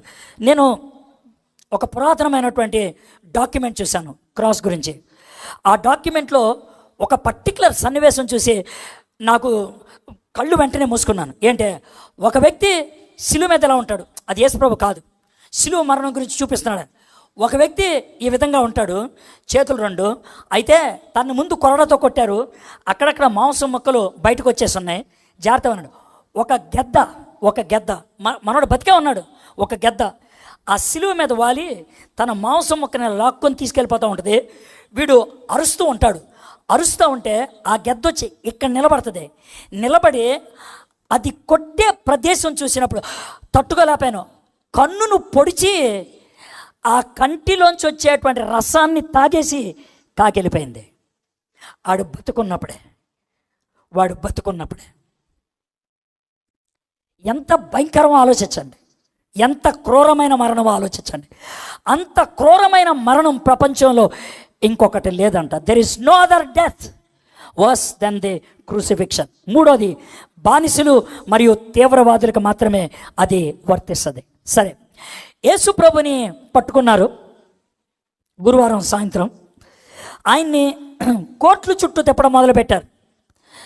ప్రధాన యాజకుడి దగ్గర తీసుకెళ్లారు, పిలాతు దగ్గర తీసుకెళ్లారు, హేరోద్ దగ్గర తీసుకెళ్లారు, మళ్ళీ పిలాతు దగ్గర తీసుకెళ్లారు. పిలాతు దగ్గరికి వాళ్ళు దేవాలయం ప్రెటోరియంలోకి వెళ్ళడానికి ఇష్టపడలేదు. ఎందుకంటే ఆ రోజు ప్రిపరేషన్ డే, సబ్బాతు ముందు రోజు. కాబట్టి మేము లోనకి రాం, మేము బయట ఉంటాం, యేసుప్రభుని లోనికి తీసుకెళ్ళండి అన్నారు. యేసుప్రభుని లోనికి తీసుకెళ్ళాడు, వాదించాడు, మళ్ళీ బయటికి తీసుకొచ్చాడు, చెప్పాడు, మళ్ళీ లోనికి వెళ్ళాడు, లోనికి బయటికి 6 సార్లు తిప్పాడు యేసుప్రభుని. యోహాను సువార్త 18వ అధ్యాయం చదివితే మీకు అర్థమవుతుంది. జీసస్ క్రైస్ట్తో పిలాతు సింగిల్గా ఉన్నాడు. సినిమాలో చూపించినట్లు జనాలు ఎవరు లేరు జనాలు సింగిల్. లోన జనాలంతా బయట ఉన్నారు. అది సినిమా, ఇది నిజం. బయటికి లోనికి తిప్పుతా ఉన్నారు. ఇక తట్టుకోలేక ఇతరులు ఏ తప్పు కనబడట్లేదు, ఓ పని చేయండి, మనకున్న అలవాటు ప్రకారం ఆయన్ని కొరడాతో కొట్టండి అని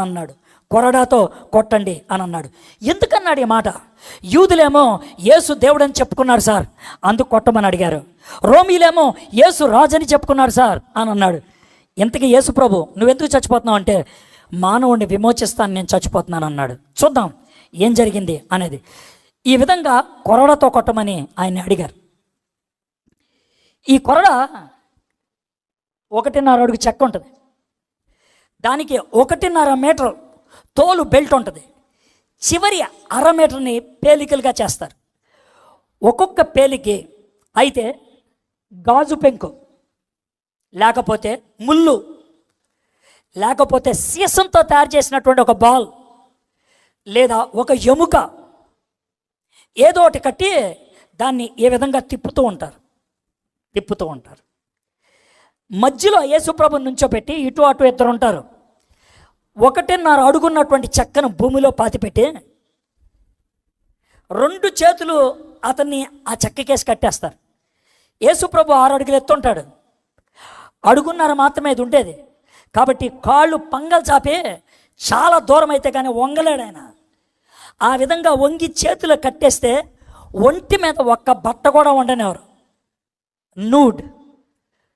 పూర్తిగా నూడ్ అయిపోయాడు ఆయన. అంతకుముందు గెత్సెమనే తోటలో ఒక విచిత్రమైన సన్నివేశం జరిగింది. యేసు ప్రభువారు ఆవేదనతో ప్రార్థన చేస్తా, నా తండ్రి ఈ గిన్నె నా నుంచి దూరం చేయని అడిగాడు. అప్పుడు తన శరీరంలోంచి, ఇప్పుడు నాకు చెమట వస్తుంది, ఆ చెమట కాకుండా రక్తం వచ్చింది. ఇప్పుడు నాకు చెమట వచ్చింది, అప్పుడు ఆయనకి రక్తం వచ్చింది. దీన్ని స్వెట్టింగ్ అంటారు. కానీ యేసు ప్రభు ఇలా అంటే ఆయనకు వచ్చిన రక్తాన్ని హెమటోటోడ్రోసిస్ అంటారు. బీపీ 240 దాటి ఉండాలి, అప్పుడు జ్వరం వచ్చి ఉండాలి ఆయనకి, శరీరం అంతా ఉబ్బిపోయి ఉండాలి, సున్నితమైన శరీరం. దాని మీద కొరడాతో కొడితే లోనకు అలా గుచ్చుకుపోతుంది అంతే. ఇటొకడు అటొకడు నుంచొని ఉంటాడు.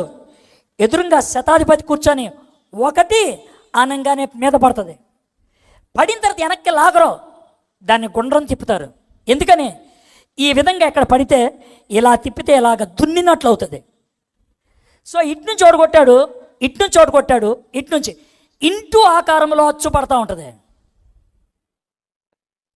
చిన్న చిన్న మాంసం మొక్కల మధ్యలోంచి ఎగురుతూ ఉంటాయి. డైమండ్ షేప్లో మాంసం మొక్కలు, డైమండ్ షేప్. 15 దెబ్బలు అయ్యేటప్పటికి కొంతమంది మూర్ఛిల్లిపోతారు. 25 దెబ్బలు అయ్యేటప్పటికి తట్టుకోలేక చచ్చిపోతారు. కానీ యేసు ప్రభువారు 39 దెబ్బలు అనుభవించారు ఆయన. ఎందుకంటే 40 అంటానికి వాళ్ళకి ఇష్టం లేదు. 39 దగ్గర ఆపేస్తారు. 39 దెబ్బలు ఆయన్ని కొట్టారు ఇలాంటి కొరడాతో. కొట్టిన తర్వాత యూఫోర్బియా మిలి, అది చెట్టు పేరు. ద క్రైస్ట్ థార్న్, ఆ చెట్టు పేరు. మా ఇంట్లో ఆ చెట్టు ఉంది బెంగళూరులో. మా ఇంట్లో తీసిన ఫోటో అది. అది యేసు ప్రభు నెత్తి మీద కిరీటంగా వాడినటువంటి కొమ్మ, ఆ చెట్టు. దాన్ని గుండ్రంగా చేస్తే ఇంతలా ఉంటుంది అది కొమ్మ. దాని ముళ్ళు చాలా షార్ప్గా ఉంటాయి. మా ఇంట్లో ఉన్నది లేతది, ముదిరిపోతే 1.5 అంగుళం దాకా ఉంటుంది ముళ్ళు. దాన్ని ఇక్కడ పెడితే ఉండదు. ఎక్కడొకటి ఎక్కడొకటి ఎక్కడొకటి ఎక్కడొకటి చెక్కతో గోళ్ళలోకి మేకు దింపినట్లు దింపుతారు. ఆ తర్వాత రక్తం కారి కళ్ళల్లోకి వస్తే కళ్ళు మూసేసుకుంటే గోప మీద కొట్టి నిన్నెవడు కొట్టాడురా అని ప్రవచించమని అడిగారు. ఆ తర్వాత కనూష్ అని రాజుగారు వేసే కోట ఇప్పించారు. అది ఎక్కడ దాకా ఉంటుంది, కిందంత నగ్నం. చెంకీలు ఉన్నటువంటి ఆ కోటు యొక్క చెంకీలు గాయాల సందులోకి వెళ్ళి తాగితే కదల్లేడు ఆయన. చేతిలో ఒక ఖర్జూరపు మట్ట పెట్టారు, దాన్ని పట్టుకొని ఆయన అలా ఉంటే యూదులకు రాజు అని అపహసించారు. పేతురు ఇవన్నీ చూస్తూ ఉన్నాడు. యేసుప్రభు వారు ఒక్కసారి కూడా నోరు మెదపలేదు ఆయన. అందుకే ఆయన రాస్తున్నాడు 1 పేతురు 2వ అధ్యాయంలో, ఒక్కసారి కూడా నోరు మెదపలేదు ఆయన, ఒక్కసారి కూడా నోరు మెదపలేదని. ఆ తర్వాత ఆయన్ని సిలువెక్కించడానికి ఇష్టపడ్డారు. ఆ నిలువుగా ఉన్నటువంటి కర్రను సెడాయిల్ అంటారు, అడ్డంగా ఉండే కర్రను పెటుబిలం అంటారు. 3వది సింప్లెక్స్, మనిషిని ఇలా కూర్చోపెడతారు. ఈ 2 చేతులకి అయితే తాళ్ళు కడతారు, లేకపోతే మేకులు కడతారు. ఒకవేళ ఇక్కడ కర్ర ముక్క లేకపోతే ఇవి చీలుకొని కిందకు వచ్చి పడిపోయి చచ్చిపోతారు. అందుకని ఈ కర్ర మొక్క పెడితే మనిషి ఎక్కువసేపు బతుకుతాడు, ఎక్కువసేపు బాధపడతాడు, ఎక్కువసేపు నొప్పి అనుభవిస్తాడు.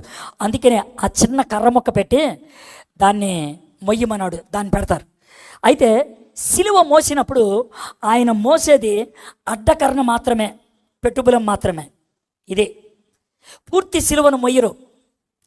పూర్తి సిలువను మోస్తే కింద పడాల్సిన పని లేదు, దాని మీద ఆనుకోవచ్చు. పూర్తి అడ్డకర్ర మాత్రమే ఉంటుంది కాబట్టి ముందుకు పడిపోయాడు ఆయన. ఈ అడ్డకర్ర సుమారు 60 కేజీల దాకా ఉంటుంది. 60 కేజీలు, 2 బియ్య బస్తాలు ఆ బరువు. చాలాసార్లు ముందుకు పడిపోయాడు ఆయన. పైగా ఇది ఎలా ఉంటుందనంటే దున్నేటప్పుడు ఉపయోగిస్తారే ఆ విధంగా. సో ఆ విధంగా పెట్టుబలం మోసుకుంటూ ఆయన వెళ్ళాడు. ఆయన శరీరం ఈ విధంగా అయ్యుండి ఉంటుంది. దీనికి ఇంగ్లీష్లో ఒక పదాన్ని ఉపయోగించారు, ఎక్స్క్రూషియేటింగ్ అని. ఆ పదం ఎందుకు వచ్చిందో తెలుసా? అవుట్ ఆఫ్ ద క్రాస్, సిలువ వేదన నుంచి వచ్చినటువంటి పదం ఎక్స్క్రూషియేటింగ్ పెయిన్, తట్టుకోలేనటువంటి నొప్పి. ఆ పదాన్ని సృష్టించిందే క్రాస్ని బట్టి, ఎక్స్క్రూషియేటింగ్ పెయిన్. ఆ భయంకరమైనటువంటి దాంతో ఆయన బాధపడ్డాడు. సో ఆ విధంగా ఆయన సిలువను మోసుకొని వెళ్ళాడు.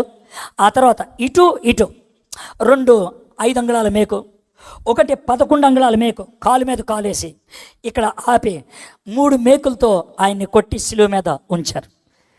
యేసు ప్రభువారు సిలువ మీద 6 గంటలుండి 6 గంటల తర్వాత చనిపోయాడు. యేసు ప్రభువారు ఎలా చనిపోయి ఉంటాడు? యేసు ప్రభువారి యొక్క చావు చివరి క్షణాలు ఎలా ఉండుంటాయి? ఆయన శరీరం దున్నేసినట్లు అయిపోయింది, చాలా పెయిన్ఫుల్గా ఉంటుంది. ఆ టైంలో ఆయనకి కలుగుతున్నటువంటి వేదన, కొరడాతో కొట్టడం బట్టి యేసుకి హైపోవాల్మిక్ షాక్ కలిగింది. షాక్ కొట్టి హైపో అంటే లో వాల్యూమ్ బ్లడ్, రక్తం అంతా బయటకు కారిపోయింది. ఇప్పుడు రక్తం లేదు, రక్తం తక్కువైపోయింది. బ్లడ్లెస్నెస్తో కొంతమంది కళ్ళు తిరిగి పడిపోతారు. యేసుప్రభువారు అలాంటి సిచ్యువేషన్లోకి వచ్చారు. హైపోవాల్మిక్ షాక్. మీకు ప్రతి స్టేజీ ఎక్స్ప్లెయిన్ చేస్తూ ఉన్నాను. ఒక వ్యక్తి పెద్ద మొత్తంలో రక్తాన్ని కోల్పోయే ప్రభావాలను అనుభవిస్తాడు. ఎవరికైనా కోస్తే బ్లడ్ కారిపోతే 2 లీటర్స్ కారిపోతే కళ్ళు తిరిగి పడిపోతారు, దాహం వేస్తుంది, తట్టుకోలేరు. యేసు ప్రభు శరీరంలో బ్లడ్ అంతా కారిపోయింది. సిలువ మీద ఉన్నాడు ఆయన, ఎండ 3 గంటల సేపు. అలాంటి పరిస్థితుల్లో ఎంత భయంకరమైనటువంటి వేదన అనుభవిస్తున్నాడో ఆలోచించండి. How painful, how excruciating that must be. How painful and how excruciating that must be. లేని రక్తాన్ని పంపడానికి గుండె ఆరాటం, గుండె గబగబా కొట్టేసుకుంటూ ఉంటుంది, కానీ రక్తం మాత్రం వెళ్ళదు. మిక్సీలో ఏ పదార్థం లేకుండా ఆన్ చేస్తే ఏమవుతుంది? సౌండ్ ఎక్కువ వచ్చి కాలిపోతుంది. గుండెకాయ పరిస్థితి అంటే పంపించడానికి రక్తం లేదు, గిరగిరా తిరిగేస్తుంది గుండెకాయ. హార్ట్ బీట్ చాలా ఎక్కువైపోతుంది, రక్తపోటు పడిపోతుంది, సర్క్యులేషన్ లేదు, మూర్ఛిల్లిపోతారు, స్పృహ తప్పి పడిపోతారు, కళ్ళు తిరిగి పడిపోతారు. మూత్రపిండాలు మూత్రాన్ని ఉత్పత్తి చేయడం ఆపేస్తుంది, మూత్రపిండాలు పనిచేయట్లేదు, కిడ్నీ ఫెయిల్యూర్ అయిపోయింది, హార్ట్ స్పీడ్గా కొట్టేసుకుంటుంది, బ్లడ్ సరిగ్గా పంప్ అవ్వట్లేదు, వ్యక్తికి చాలా దాహం వేస్తుంది. అలాంటి టైంలోనే నాకు దాహం అని అరిచాడు యేసయ్య. దాహం. ఆయనకి చేదు చిరతనివ్వడానికి ప్రయత్నం చేశారు. ఆ చేదు చిరతనిస్తే నాకితే ఏమైందో తెలుసా? ఆయన కొద్దిసేపు శ్రోతపై నొప్పి తెలియకుండా ఉండేవాడు. అందుకు ఇద్దామనుకున్నారు.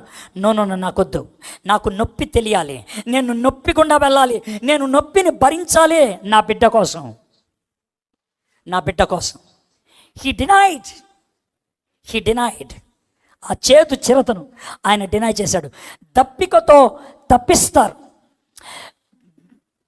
గాలి పీల్చడం చాలా కష్టం అవుతుంది. నేను ఎక్స్ప్లెయిన్ చేస్తాను, చాలా ఉండే. ఇలా ఉన్నారు కదా, ఇప్పుడు గాలి లోనకి పీల్చాలంటే చూడండి విషయం. ఇప్పుడు గాలి పీల్చాలంటే నేను ఏమవ్వాలి? పైకి లేవాలి. ఎక్కడొక మేకుంది, ఎక్కడొక మేకుంది, 2 కాళ్ళకి మేకుంది అని అంటే పైకి లేవాలి. పైకి లేచినప్పుడల్లా గాయాలు చీల్తాయి, నొప్పి ఎక్కువ అవుతుంది. నిమిషానికి 12 సార్లు అనాలి, అనలేను, నొప్పి వస్తుంది, తగ్గించేస్తాను. 5 సార్లు, 6 సార్లు, 6 సార్లే అంటాను. లోనకి ఆక్సిజన్ తక్కువైపోయింది, శరీరంలో ఆక్సిజన్ తక్కువైపోయింది, బ్లడ్ తక్కువైపోయింది, కిడ్నీ ఫెయిల్ అయిపోయింది, సిస్టమ్ నెమ్మదిగా పనిచేయటం ఆగిపోతుంది. యేసుక్రీస్తు ప్రభువారు శిలువ మీద సమాప్తమైనది అని అరిచాడు ఆయన. ఎందుకు? తెలిసిపోతుంది తన ప్రాణం పోతుందని. సమాప్తమైనది. He was able to say that. సమాప్తమైనది. It is finished. ఏమి సమాప్తమైనది? నువ్వు నేను చేసిన ప్రతి దరిద్రమైన పాపానికి వెల చెల్లించటం సమాప్తమైనది. రక్తము కార్చటం సమాప్తమైనది. పాపాన్ని క్షమించటానికి వెల చెల్లించటం సమాప్తమైనది. తండ్రి, నీ చేతికి నా ఆత్మను అప్పగించుచున్నాను. యేసయ్యా, ఈ లోకంలోకి ఎందుకు వచ్చావంటే నీకోసం చచ్చిపోవడానికి వచ్చాను అన్నాడు. నా కోసం నువ్వు ఎందుకు చచ్చిపోవాలి? నేను చచ్చిపోతే నువ్వు చచ్చిపోతావు, నీ చావు నాకు ఇష్టం లేదు, అందుకే నేను చచ్చిపోవడానికి వచ్చాను. నువ్వు చచ్చిపోతే ఏమవుతుంది? నా చావుని నీ చావుగా స్వీకరిస్తే నిత్యనాశనంలోకి వెళ్ళాల్సిన పని లేదు, మరణాన్ని దాటి జీవంలోకి నువ్వు రాగలుగుతావు. మై ఫ్రెండ్స్, ఈ మధ్యాహ్నం నేను మిమ్మల్ని అడగగలిగేటువంటి ప్రశ్న, ఆ యేసయ్య ప్రవచనాలకు నెరవేర్పుగా ఈ లోకములోకి వచ్చాడు. పాపము లేకుండా కన్యక ద్వారా పుట్టాడు. పాపము లేనివాడని సవాలు విసిరాడు, జీవితాన్ని చూపించాడు, అద్భుతాలు చేశాడు. 5వది అతి ప్రాముఖ్యమైనది, నా పాపానికి వెల చెల్లిస్తూ శిలువ మీద ప్రాణాన్ని అప్పగించుకున్నాడు. ఆయనది సూసైడ్ కాదు, ఆయనది మర్డర్ కాదు, ఆయనది సాక్రిఫైస్. సూసైడ్ కాదు, ఎందుకు? చేత కాకుండా చచ్చిపోలేదు. మర్డర్ కాదు, ఎందుకంటే ఆయన్ని చంపేసిన వాళ్ళు ఆయనకంటే గొప్పవాళ్ళు కాదు. ఆయన సాక్రిఫైస్, తన్ను తాను అప్పగించుకున్నాడు నీ కోసం, నా కోసం. He died in your place, he died in my place.